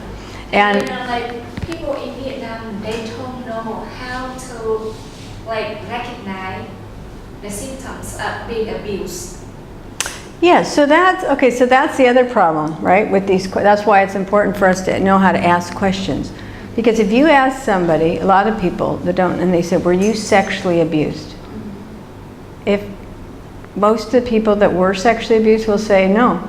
Because in their mind, it means, well, they didn't label it as sexual abuse, right? And so it's like hard to say, or if you say, were you physically abused? Some people have this in their mind, the worst situation you could ever imagine, you know, that was abuse. And then they say, oh, that anything less than that, I guess is okay, I wasn't really abuse. Like, you know, I wasn't killed, you know, almost, you know, like in the hospital, you know, and it's like, you know, broken bones, and so I guess I wasn't abused. Like that was somehow meant, that was abuse, but then anything less. So that's interesting. So this is a good kind of study to think about, particularly what's helpful, I think, if people don't identify these emotional things, what are they likely to do? They're likely to tell you about physical complaints, and they're likely to just go to their medical doctor for a medical problem. And they're likely not to really deal with their emotions. And so that's why this emotional health part is so important. People get help younger and start dealing with their emotions. Because also the emotions, if you have a lot of negative emotions, it affects you physically. People get more stomach aches. They start feeling more anxious, their heart palpitations. They start having a lot of physical symptoms that can be related to emotional problems. And so if they don't recognize that, then now they just go to the doctor because their heart, because their blood pressure, because their stomach, having lots of stomach problems, because they're not sleeping, because some other problem that might be related to some emotions. So that's where it's important. And particularly if you think your country is more on the side of not recognizing, then people are just going to talk about medical problems. Divorces, and they're just going to recognize those problems. So, what did I do with my, oh, there it is, thank you. Okay. Also, here, this is a different study of high school students in Vietnam. They had 1,606 high school students in Hanoi. And they took the same quiz that you took.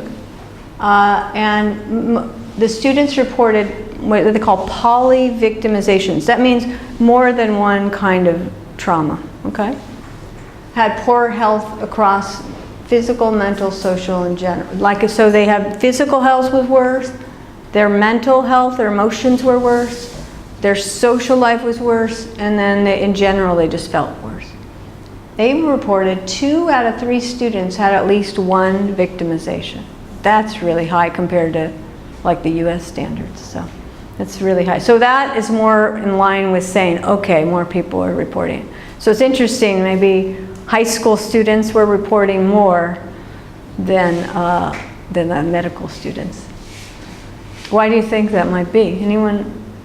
Why do you think medical students report less and the high school students report more?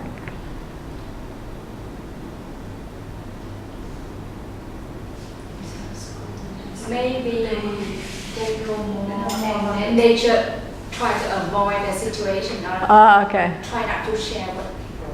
Oh, okay, that's a good point. Uh-huh. Ann, were you going to say something? Did you have a thought? No? No, I'm Oh, say it her? Say it, yeah. Uh-huh. Okay. So before we start, one of the things I like to start with in terms of how to help people, most people want to avoid, right? They don't want to talk about really bad things because it hurts us. It feels painful. So it's important when we're talking to someone and we're trying to get them to share, we always start with remembering the strengths, even with our own self, you know. How did you get through the things you got through?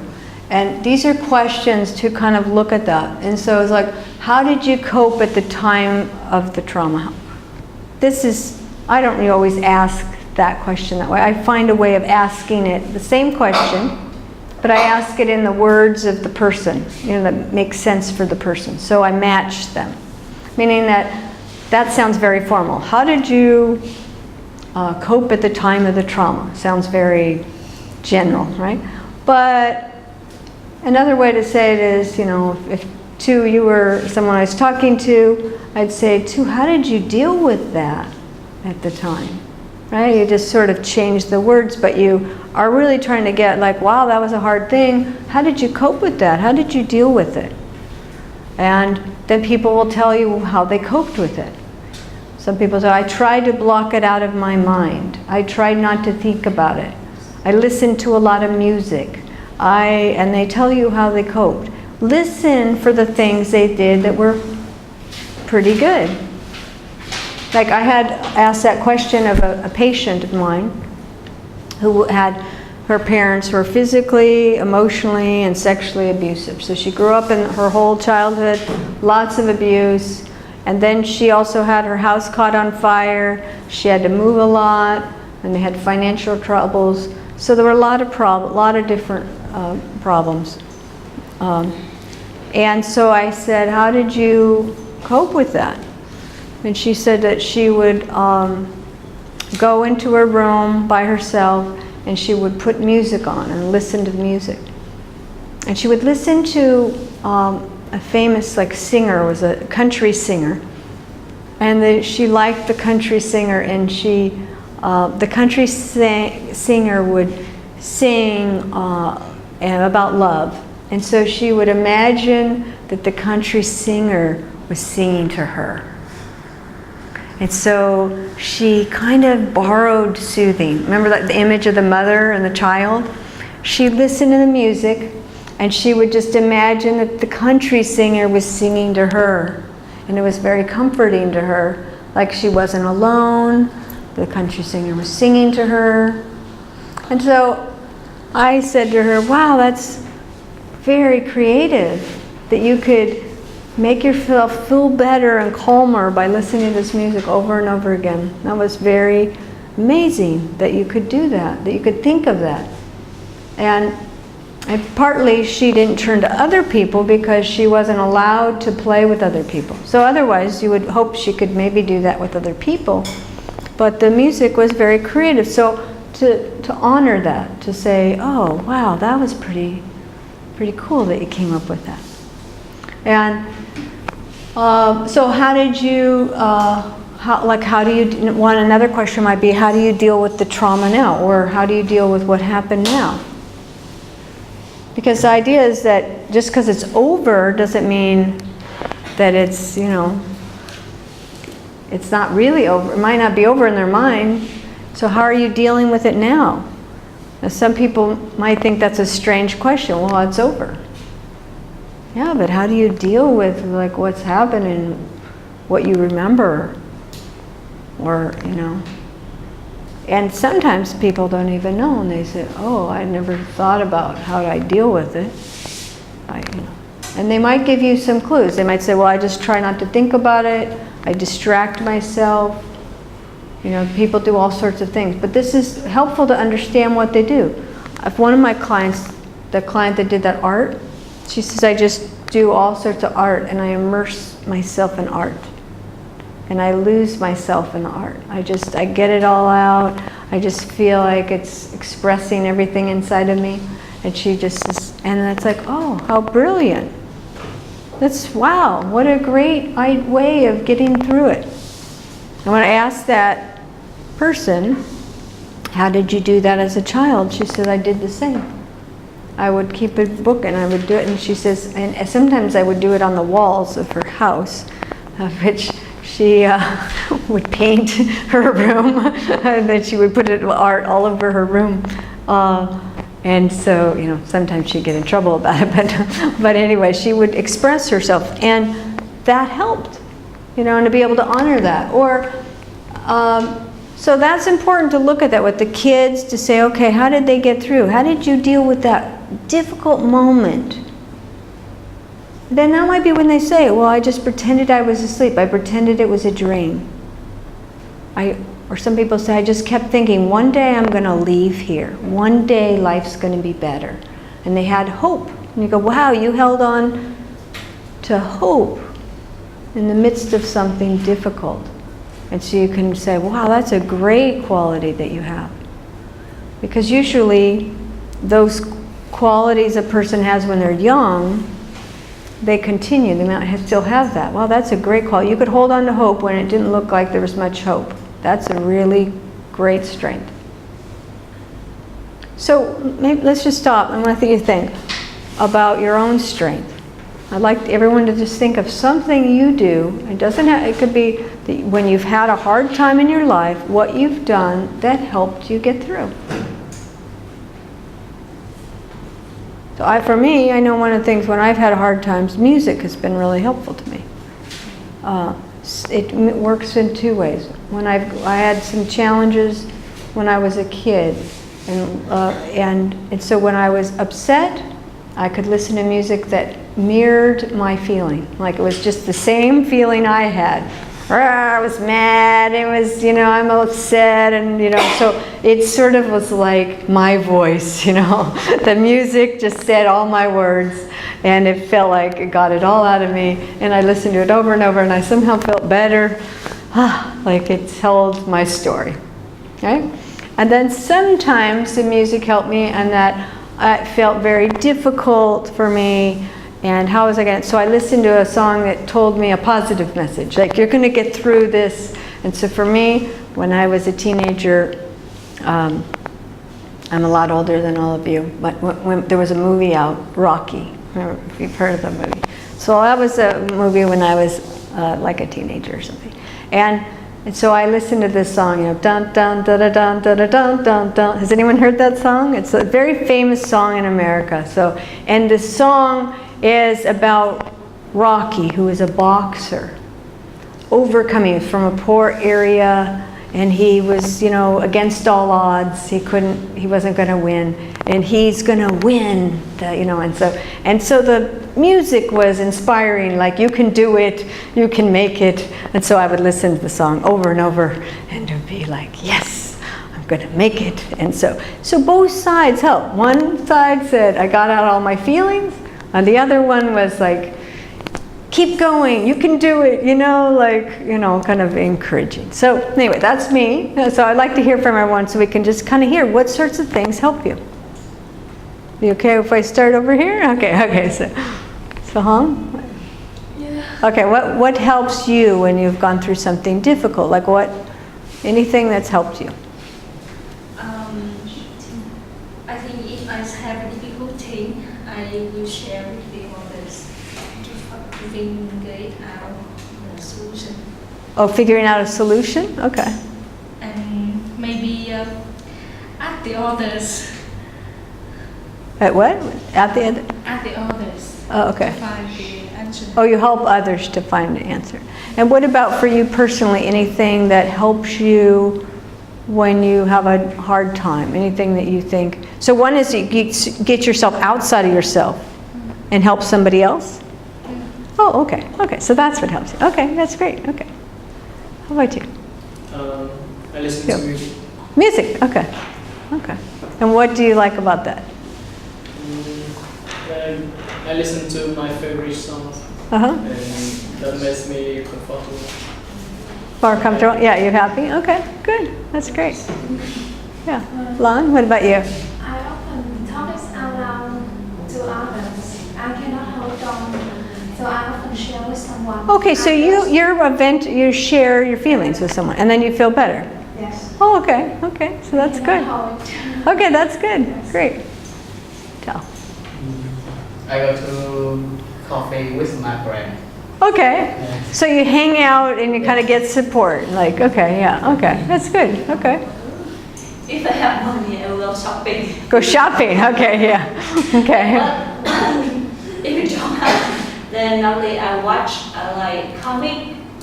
Oh, okay, so that's interesting. Yeah, because sometimes there's a couple of things. Sometimes people do something that changes their mood, right? So you go shopping and you buy something and you feel, that's, it sort of kind of makes you feel happy for a moment, right? Or that changes your mood. You watch comedy and you start laughing. If you were having a stressful, suddenly you're like, I'm gonna go. It changes your mood, so that's interesting. Or like the music can also do that too. If you're feeling sad, but the music, it feels, you like it. It gives you something that sort of, where the other kinds of ideas and sometimes you express your feelings. Okay, well now it gets it out, so then you feel relieved. Right? You kind of got rid of something. It's not on you anymore. And then your example is sometimes, and that's why a lot of us help people, right? Gets us off our own problems, right? You help somebody else and you don't think about your own problems as much, right? So there's something, and in that, people feel meaning, right? You go, oh, that's nice that they're feeling better, or like, oh, okay. And then people come back to their own problem and they say, what was I so concerned about? Like, I feel better, I'm focusing on their problem. So it's all good. And then yours, like, sometimes you get around people, you change your environment, you get like the same sort of thing. You go, oh, life's good, I got, my people, it changes your mood. So, yeah. What you're not. When I face the difficulty, I often cry. Cry. Yeah. But okay, that's another expression. So it's the same sort of thing. You go, what? It's a get out. Yeah. So, and then people say, okay, get all the tears out. I can't cry anymore. But now I learn to keep calm and find solutions to my situation, and I communicate right way. It means that I will stop a little bit and think through about the situation, and then I will talk directly with the one. Okay. Oh, that's good. Okay, fine. I always share with other people who I believe and to ask for advice or solution, and maybe then thinking what will be better the other view. Oh, they have another view. They offer you another view. Okay, yeah, another perspective. Oh, that's good. Okay. Oh, sometimes you go shopping, and then sometimes somebody offers you something in terms of your sharing. Oh, that's great. Okay, good. What? I think of positive things. Oh, you think of positive things. Okay. But like shopping or listening to music, I do sometimes. But for a certain time, I don't remember. I don't recover it. But after that, I have to work on it. I mean, if I have difficulty emotionally, I have to deal with it by sharing it. I work on it. Like if I have the arguments or something happened with my husband, I cannot ignore it. I have to come back and talk to him to deal with that. So like I think I have a time break of talking to him, for example. Then after that, I have to be back when I'm calm down. When I calm down enough, Yeah. and I work on it. That's how I avoid or I remove the hard feelings and difficulty. So you get some space, like you get some, like you think about things, you get away from the stress for a minute, and then you come back to it. Oh, that's a good approach. That's great. Tom? Like when I'm in a difficult situation, two things I will do. The first thing, even at the office, I will leave the office. I mean, I don't care. Like at noon or in the middle of the afternoon after leaving the office, and I will go do something fun that I can have fun, like go wash my hair, do my nail, or like go shopping. I do whatever I feel good about that. I have some fun, and then when I come home, and I will start thinking, okay, how can I get into this situation? How can I talk to that person that will not hurt that person's feeling and will bring the best result for that situation? So I will start thinking in a like positive way. Yeah. That's a great way. Yeah. So I do two things. Well, it's interesting because one of the things you do is you're changing your mood. Yeah. So, because sometimes if we problem solve too much when we're in a very negative emotional state, we don't come up with very good answers. Because we just think all our negative, this is, and we don't come up with it. But so some people do better going, oh, I just do something that makes me feel better, and then they go, okay, come back to it. And, oh wow, I have a fresh, my brain's working better, and I come up with better ideas, so that's good. Yeah. Ciao.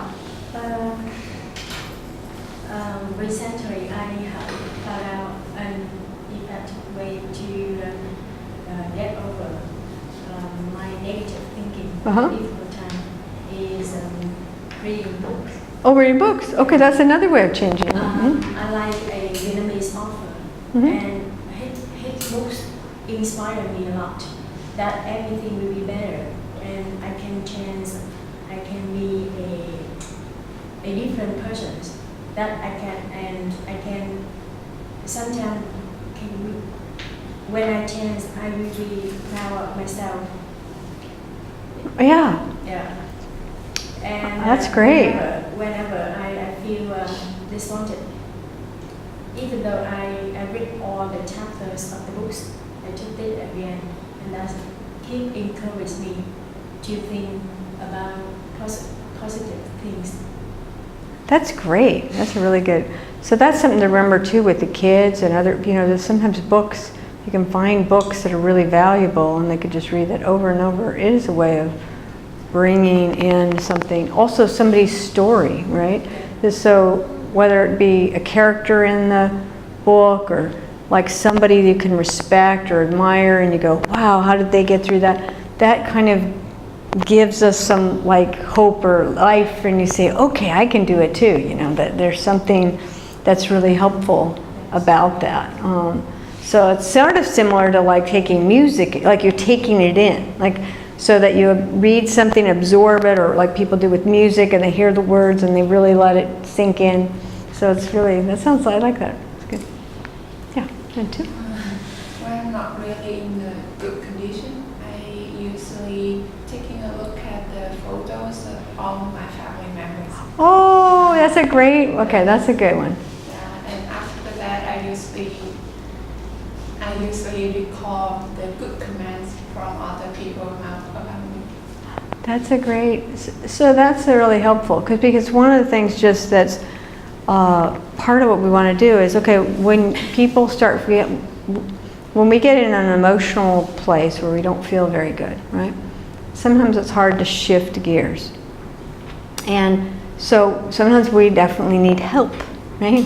So some of that help might be like, you can do something like, okay, I look at something and by looking at those pictures, and then sometimes it's helpful not only just pictures of face, but like, a memory you have that's a positive one. Then it pulls you to go, oh, I remember being with this person or feeling this way, and it kind of like helps your emotions pull you to that memory versus whatever other memory you're thinking of or other difficult situation you're feeling or thinking about. It kind of helps you kind of come over there. Similar to like you all are talking about different things you do that change it, right? Oh, you go shopping, you feel good. oh, now you forgot about whatever thing that was bothering you. It's good. I like that. Yeah. So if you look at it, that a lot of different approaches, right? Now, what's helpful about it is to, one, recognize your own pattern and say, okay, that's great. I'm going to recognize that strength.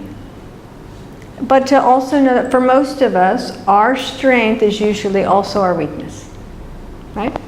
So some of you chose ways that are more thinking oriented. I'm going to think about the problems, right?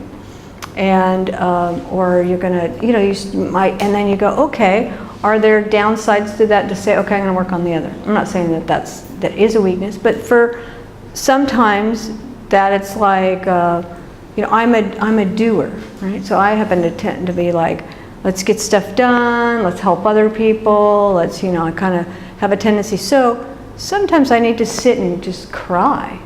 That's not my strongest suit, just sitting and crying, right? So I've had to say, okay, I need to not just cry with other people about their emotions, but if something's bothering me, I need to pause and let myself, because that's not my strength, but it's helpful. So, or if that's your strength, well, if you get, then, okay, maybe you lean to that to say, okay, I'm going to balance it out with some thinking kinds of things, and so I'm going to work on the other.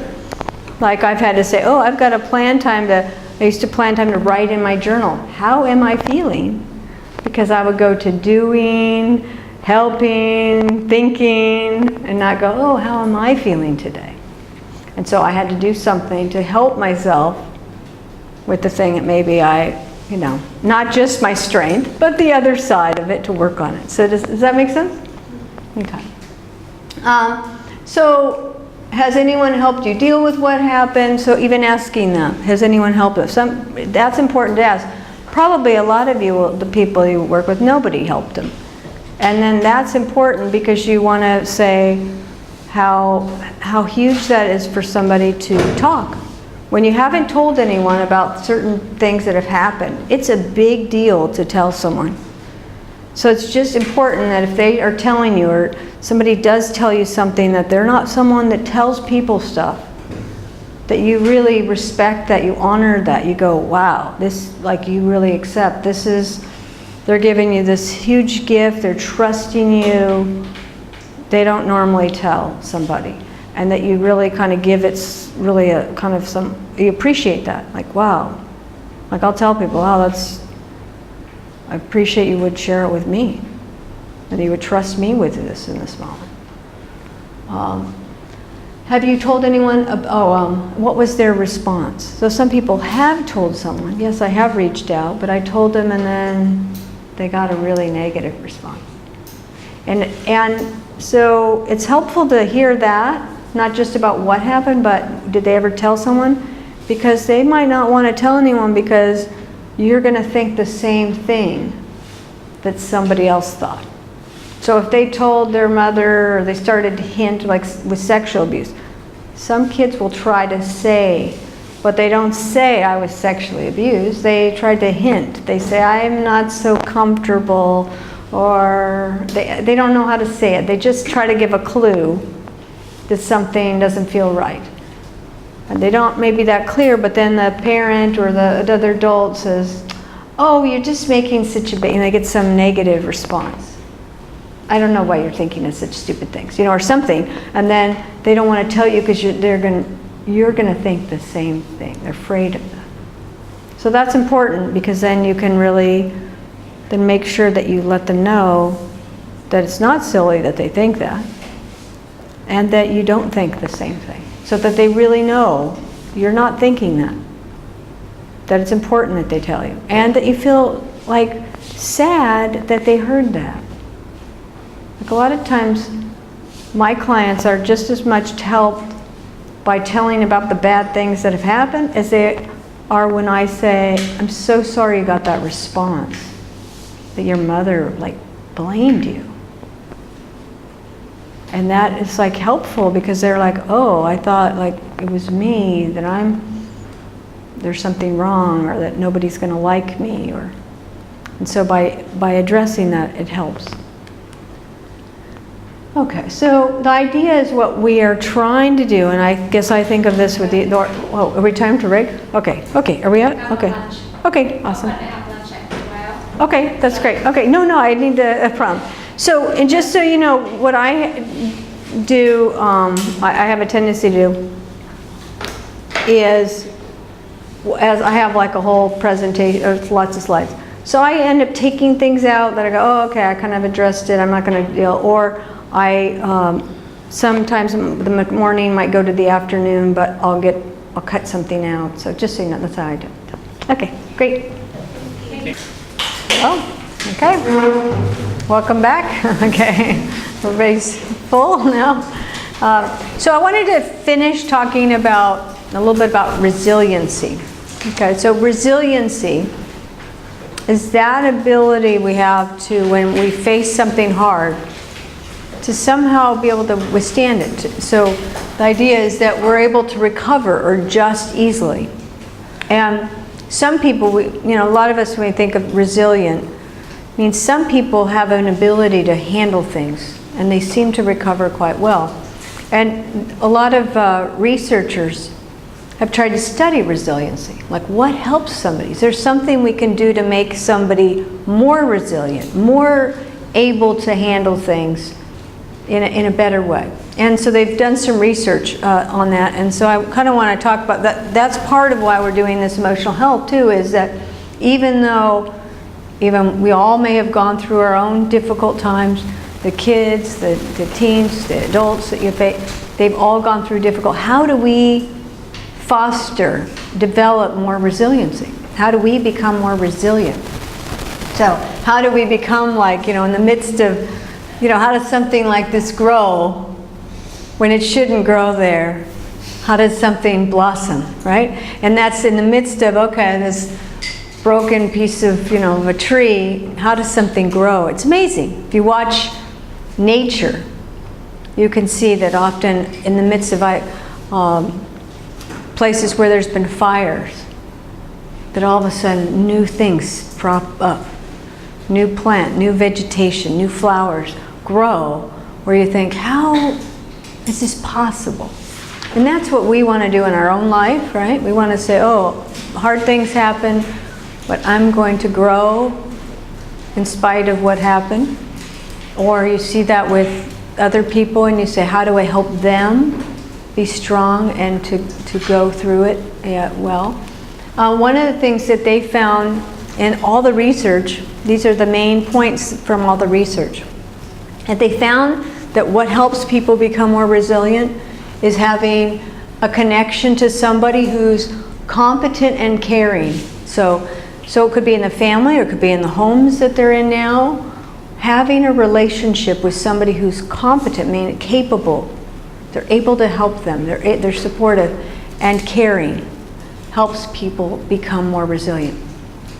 Kind of like Tao, you were talking about in the book, she was talking about reading and taking in that idea. We connect with somebody we look up to, we respect, and we're connected to them, we feel their care. That helps you feel stronger, being connected to that person. And a lot of that is also related to like what we call mentoring, right? If you feel mentored by someone, or you feel really careful, but they sort of can help you, that really helps. The other thing is what they say, okay, it's complicated words. Cognitive, which means you're thinking, and with self-regulation, your ability to control your emotions, to step back from when you're really emotional, to be able to feel more calm. When one has good skills in thinking clearly and problem solving, and when one can regulate their emotions more, they actually are more resilient. So learning the skills, like teaching the kids, the teens, you're teaching yourself, or teaching adults how to think through problems, how to, when they're emotional, step back and like, okay, problem solve. How do I calm myself? How do I learn some ways of dealing with this? Actually helps someone become more resilient. Because when they face a more difficult situation in the future, they know a way of handling it. They feel more comfortable handling it. They go, oh, I can I know what to do here. I'll think it through. The other thing is that helps people is having a better view of themselves. So when people feel better about themselves, when people feel more confident about themselves, then they actually are more resilient. They handle things better. So, which is important. We'll talk about in a couple of days. We're going to really focus on shame. But when people have grown up and experience a lot of shame, that does some hard things to one's feelings about themselves. We feel bad, right? We feel bad inside. And so that affects your resilience. When you're confident, right? When you feel more like, I feel good about myself, we're willing to try new things more. We're okay failing. We handle it better. If we don't feel good about ourselves, failing is horrible, right? Getting it wrong is horrible. It's like, because it almost says, oh, maybe it's true. Maybe I'm not very good. But if you feel good about yourself, you can handle failures gracefully, more gracefully. You could say, okay, I got to work on that. Versus being like, oh, I'm horrible. I can't believe I did this. I should have done it better. And so I think that helps you to be more like handle these difficulties. Also, another factor that helps people be kind of, in a way, resilience is being strong in the midst of adversity, being able to get through it. And what helps a person is somebody who's motivated, right? They're motivated to be effective in their environment. They want to do a good job. They want to, like, I want to do well at school, or I want to do a good job in my work, or I want to do a good job in a sport, or I want, they're motivated to be effective in their situations. And so you say, well, what do you do? What about somebody who's not motivated? Right? So part of the job is saying, how do we help someone get more motivated? Because it actually will help them. So the idea of these points is, what if they're not there in the person, we want to help them develop it. Look at it as a skill, developing the skill. Or if you don't have it in yourself, say, I'm going to work on that skill. I need to learn how to, I'm not very confident, or I don't feel that good about myself. Then we're going to say, okay, I'm going to work on feeling more confident, because that actually will make me stronger. When hard things happen, I'll be better at handling them. Or with kids, sometimes it's hard with kids or adults when they're not that motivated, right? They're not that motivated to be effective, so you kind of have to help find the motivation. And we'll talk more about that with other skills with kids, but that's where you have to be sometimes creative in figuring out what is going to motivate this child to do well in the environment, or to want to do well. All right? And but knowing that, if they can get that thing inside of them that gets kind of like a spark, it lights something on fire for them that says, I want to do well in my environment. That can help them in other areas. So one thing I do think helps with this, if somebody isn't motivated, is you find that area, like you all went around the room and found something that you're good at when you're faced a difficult time. It's trying to find that in someone else too. Try to find that, because if they find, and it might be you find their talent, find something that they love. Tom, you were telling me a story last night about a boy or something, the cookie, right? Okay. And so finding something, and he found that he wanted to cook, right? Was that right? Okay. And so finding that area that somebody can become really interested in, that if they can go after that thing that they're interested in, and they can learn the skill to, okay, how do you pursue it? How do you want something? How do you go after it? And if they learn that, then they can transfer it to another area. So, but they first have to kind of they have to know what that's like in one area. So sometimes when people have been abused, one thing after another, they lose their drive to want to try. So what we want to do is we want to find some area to get that kind of going in, and then you could say, okay, now let's eventually transfer. When I work with adults, that maybe if they had one area in their life as a child that they did well at, it really helps them in their adult life. So like if they were good at sports, or they were good at art, or and they really focused a discipline, learned to discipline, they can as an adult learn how to take that skill and translate that, put it into something else. It's more helpful than if somebody had nothing, because now they don't know that at all. Does that make sense? Okay. So let's. Okay. So now, but any questions about kind of the resiliency before we move on? Because we're going to start getting into the abuse. Anybody? Okay. So let's talk about child abuse. We're going to. Yes. Before we get into child abuse, I want you to explain a little bit more about how to have a child to have more resiliencies. Okay. How to develop that. Okay. How to develop that. Yeah. So let's talk. Yeah. So how to help a child with resiliency.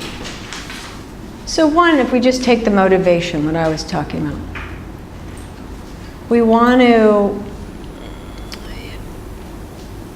to find an area that the child can excel in. Resiliency, we have more buffer, meaning we could handle things better if we have an area that we feel strong about. We look at your example of the boy that you're in trouble with, and he finds something he loves, like cooking. And he can pour himself and get so involved in cooking, and he feels good. I love this. It gets me excited. And you help him that one area, keep develop it. Then they get an excitement for life. It helps them. That then they're more open to other ideas and other things. So with children, I think you have to take it and find the interests. You have to sort of explore, what are they naturally maybe good at? Are they athletic? Are they physical? Do they tend to like sports? Do they tend to be good at them? They always seem to want to do something more physical. And then to look at, well, how do you help them with that? Because that, by taking an activity that they could be good at, will help them the rest of their life. Doesn't matter if they like soccer and they start doing soccer and they're really good at soccer, and if we know as an adult they'll never do soccer. That doesn't matter. The skills they learned at soccer and being disciplined, and I'm going to kick the ball harder and faster and hit the goal, and I'm going to be faster at running, those skills can translate to emotional skills and resilience. Or somebody who likes art, you see, they always like to draw. Finding some way to help them. Let's look at other pictures you can draw. How do you help encourage them to draw more, to notice it? So part of resilience, developing it, is noticing the good things they're doing, being attentive to the thing that they're good at and praising them for it, acknowledging it. Wow, did you draw that? Yeah. Wow. Do you do other drawing? I've been seeing you draw a lot. When maybe they hide it somewhere on a little piece of paper and they don't want you to see it. And then you start noticing, wow, and give them a challenge. So start developing the skills, meaning start challenging the child to do something more with that. So like if it's art, you say, oh, have you ever tried drawing that flower outside? What if you went to the garden out there, or if it's at, let's say they're at Carmela's house or something, you know, why don't you sit outside and draw that flower? Can you see what you notice about the flower and try to draw it? And it doesn't matter how, look, the fact that they're trying something new, you think of the skills they're learning. They're taking, you've encouraged them in art because you saw their drawing. They're going out, they're taking initiative, they're going out and following that. They're looking at the flower, they're studying it. That also helps with emotions because now they're doing exactly what we talked about earlier that helps you all when you're in distress, right? They study the flower. What colors do they notice about the flower? What's the angles of the flower? And with art, you don't even need an art teacher. They just practice it over and over and over. Often they get better and better at it. And you see that, oh, wow, that's a really good flower. And, oh, it's not very good. You know, oh, well, I think it's pretty good. I think I can do better. Oh, well, maybe tomorrow you can try again and see if that one's better. And you get them a discipline. They start practicing it. The idea that they learn to focus their attention and practice over and over. That is like developing a certain skill set of being disciplined, focused, and persistent. And then they say, oh, they're going to notice they're getting better. That kid notices they're getting better at art. The person who cooks more, they're getting better, right?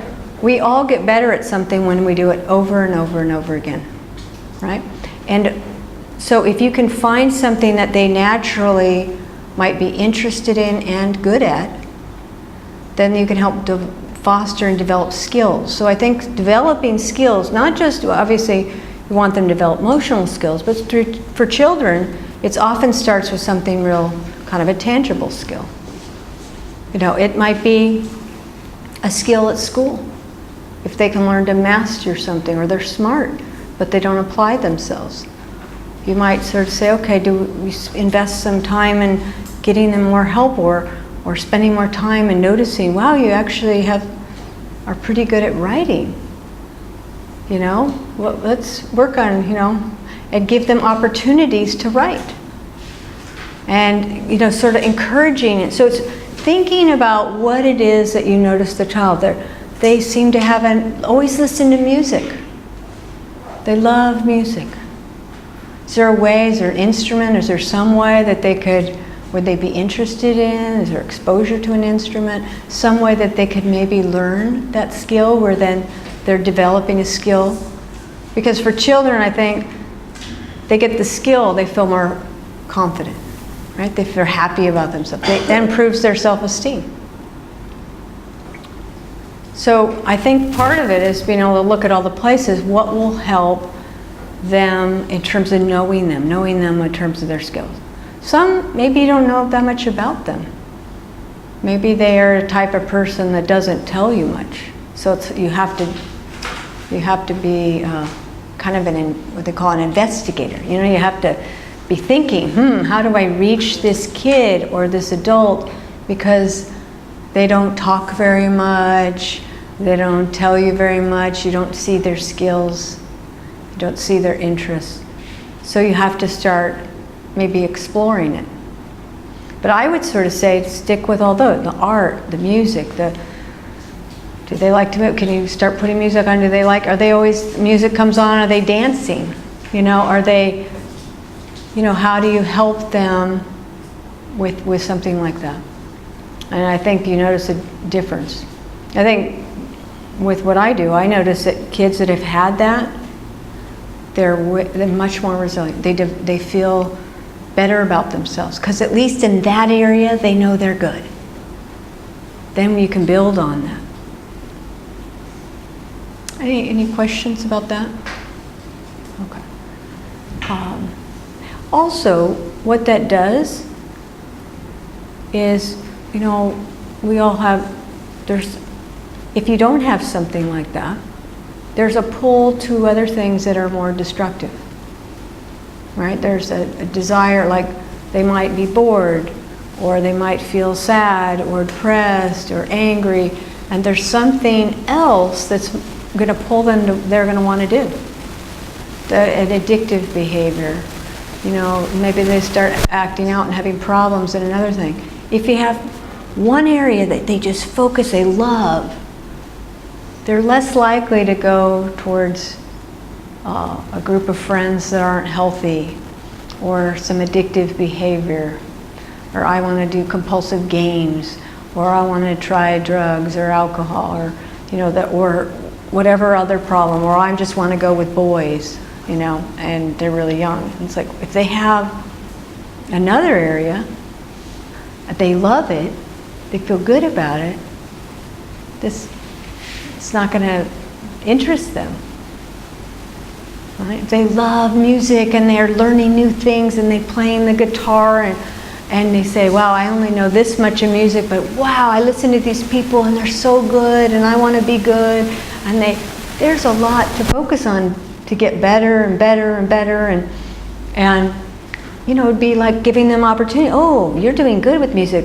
Wow, could you play us a song? You know, and they get them, wow, I wonder if you could learn this. So providing them those challenges, then they're going to want to hang out with other people. They're going to want to play more guitar, learn more, versus, oh, I want to sneak out and I'm going to go gaming, or I'm going to go hang out with these friends that aren't so nice, or, you know, they're not going to want to do that.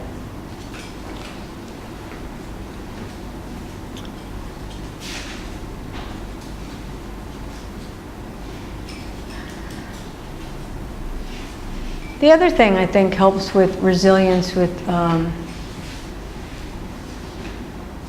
children is, and I think helps with adults, is having some,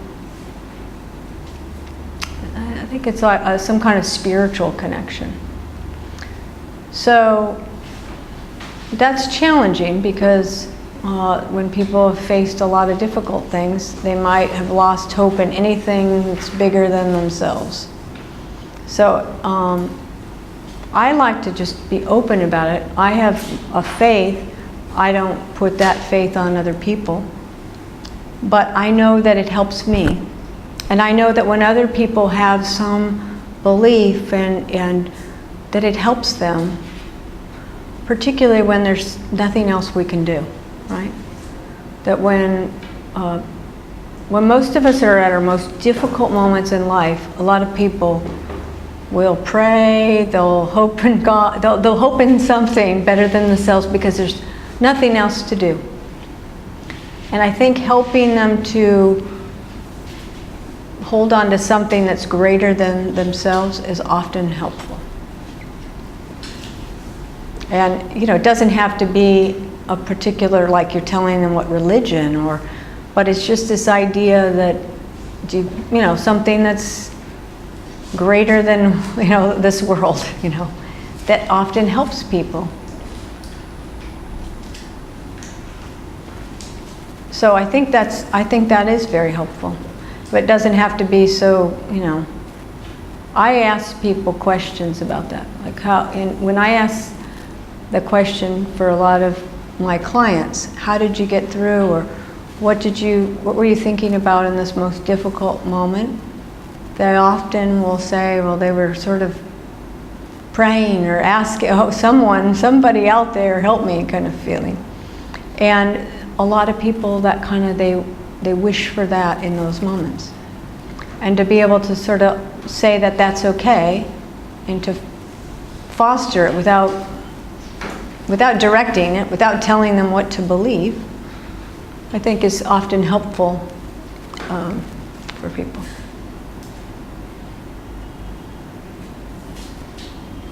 I think the other thing is to educate. So educating children, like that life's hard. Life is hard, right? Life is hard. And if you can accept that life is hard and that we all go through really hard things, that actually helps them. Not in a depressing way, like, oh, life is hard, why try anything? But life is hard, but we can face those things. You can deal with things. And that they get prepared to deal with other things or the things they're going through.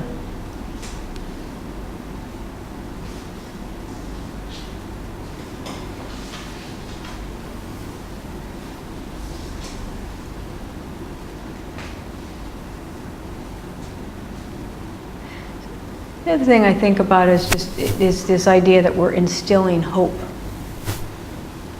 So I guess that's sort of, in a way, spiritual without meaning any reference to God or anything spiritual entity. But the idea of saying, okay, life is hard, but there's this hope that we can make a difference, we can get through things.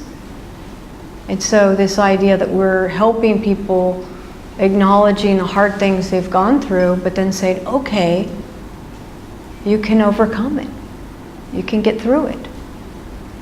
And kind of helping them to know how to, that. Whether it be, you all had different ideas of how you get through, but sometimes it's helpful to say, okay, how, like get an image of someone, of some way of getting through it that helps them.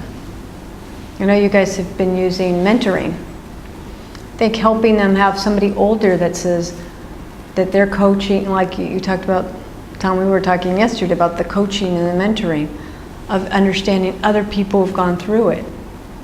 And that provides a lot of hope to people. So, okay. Any more questions about resiliency? Okay.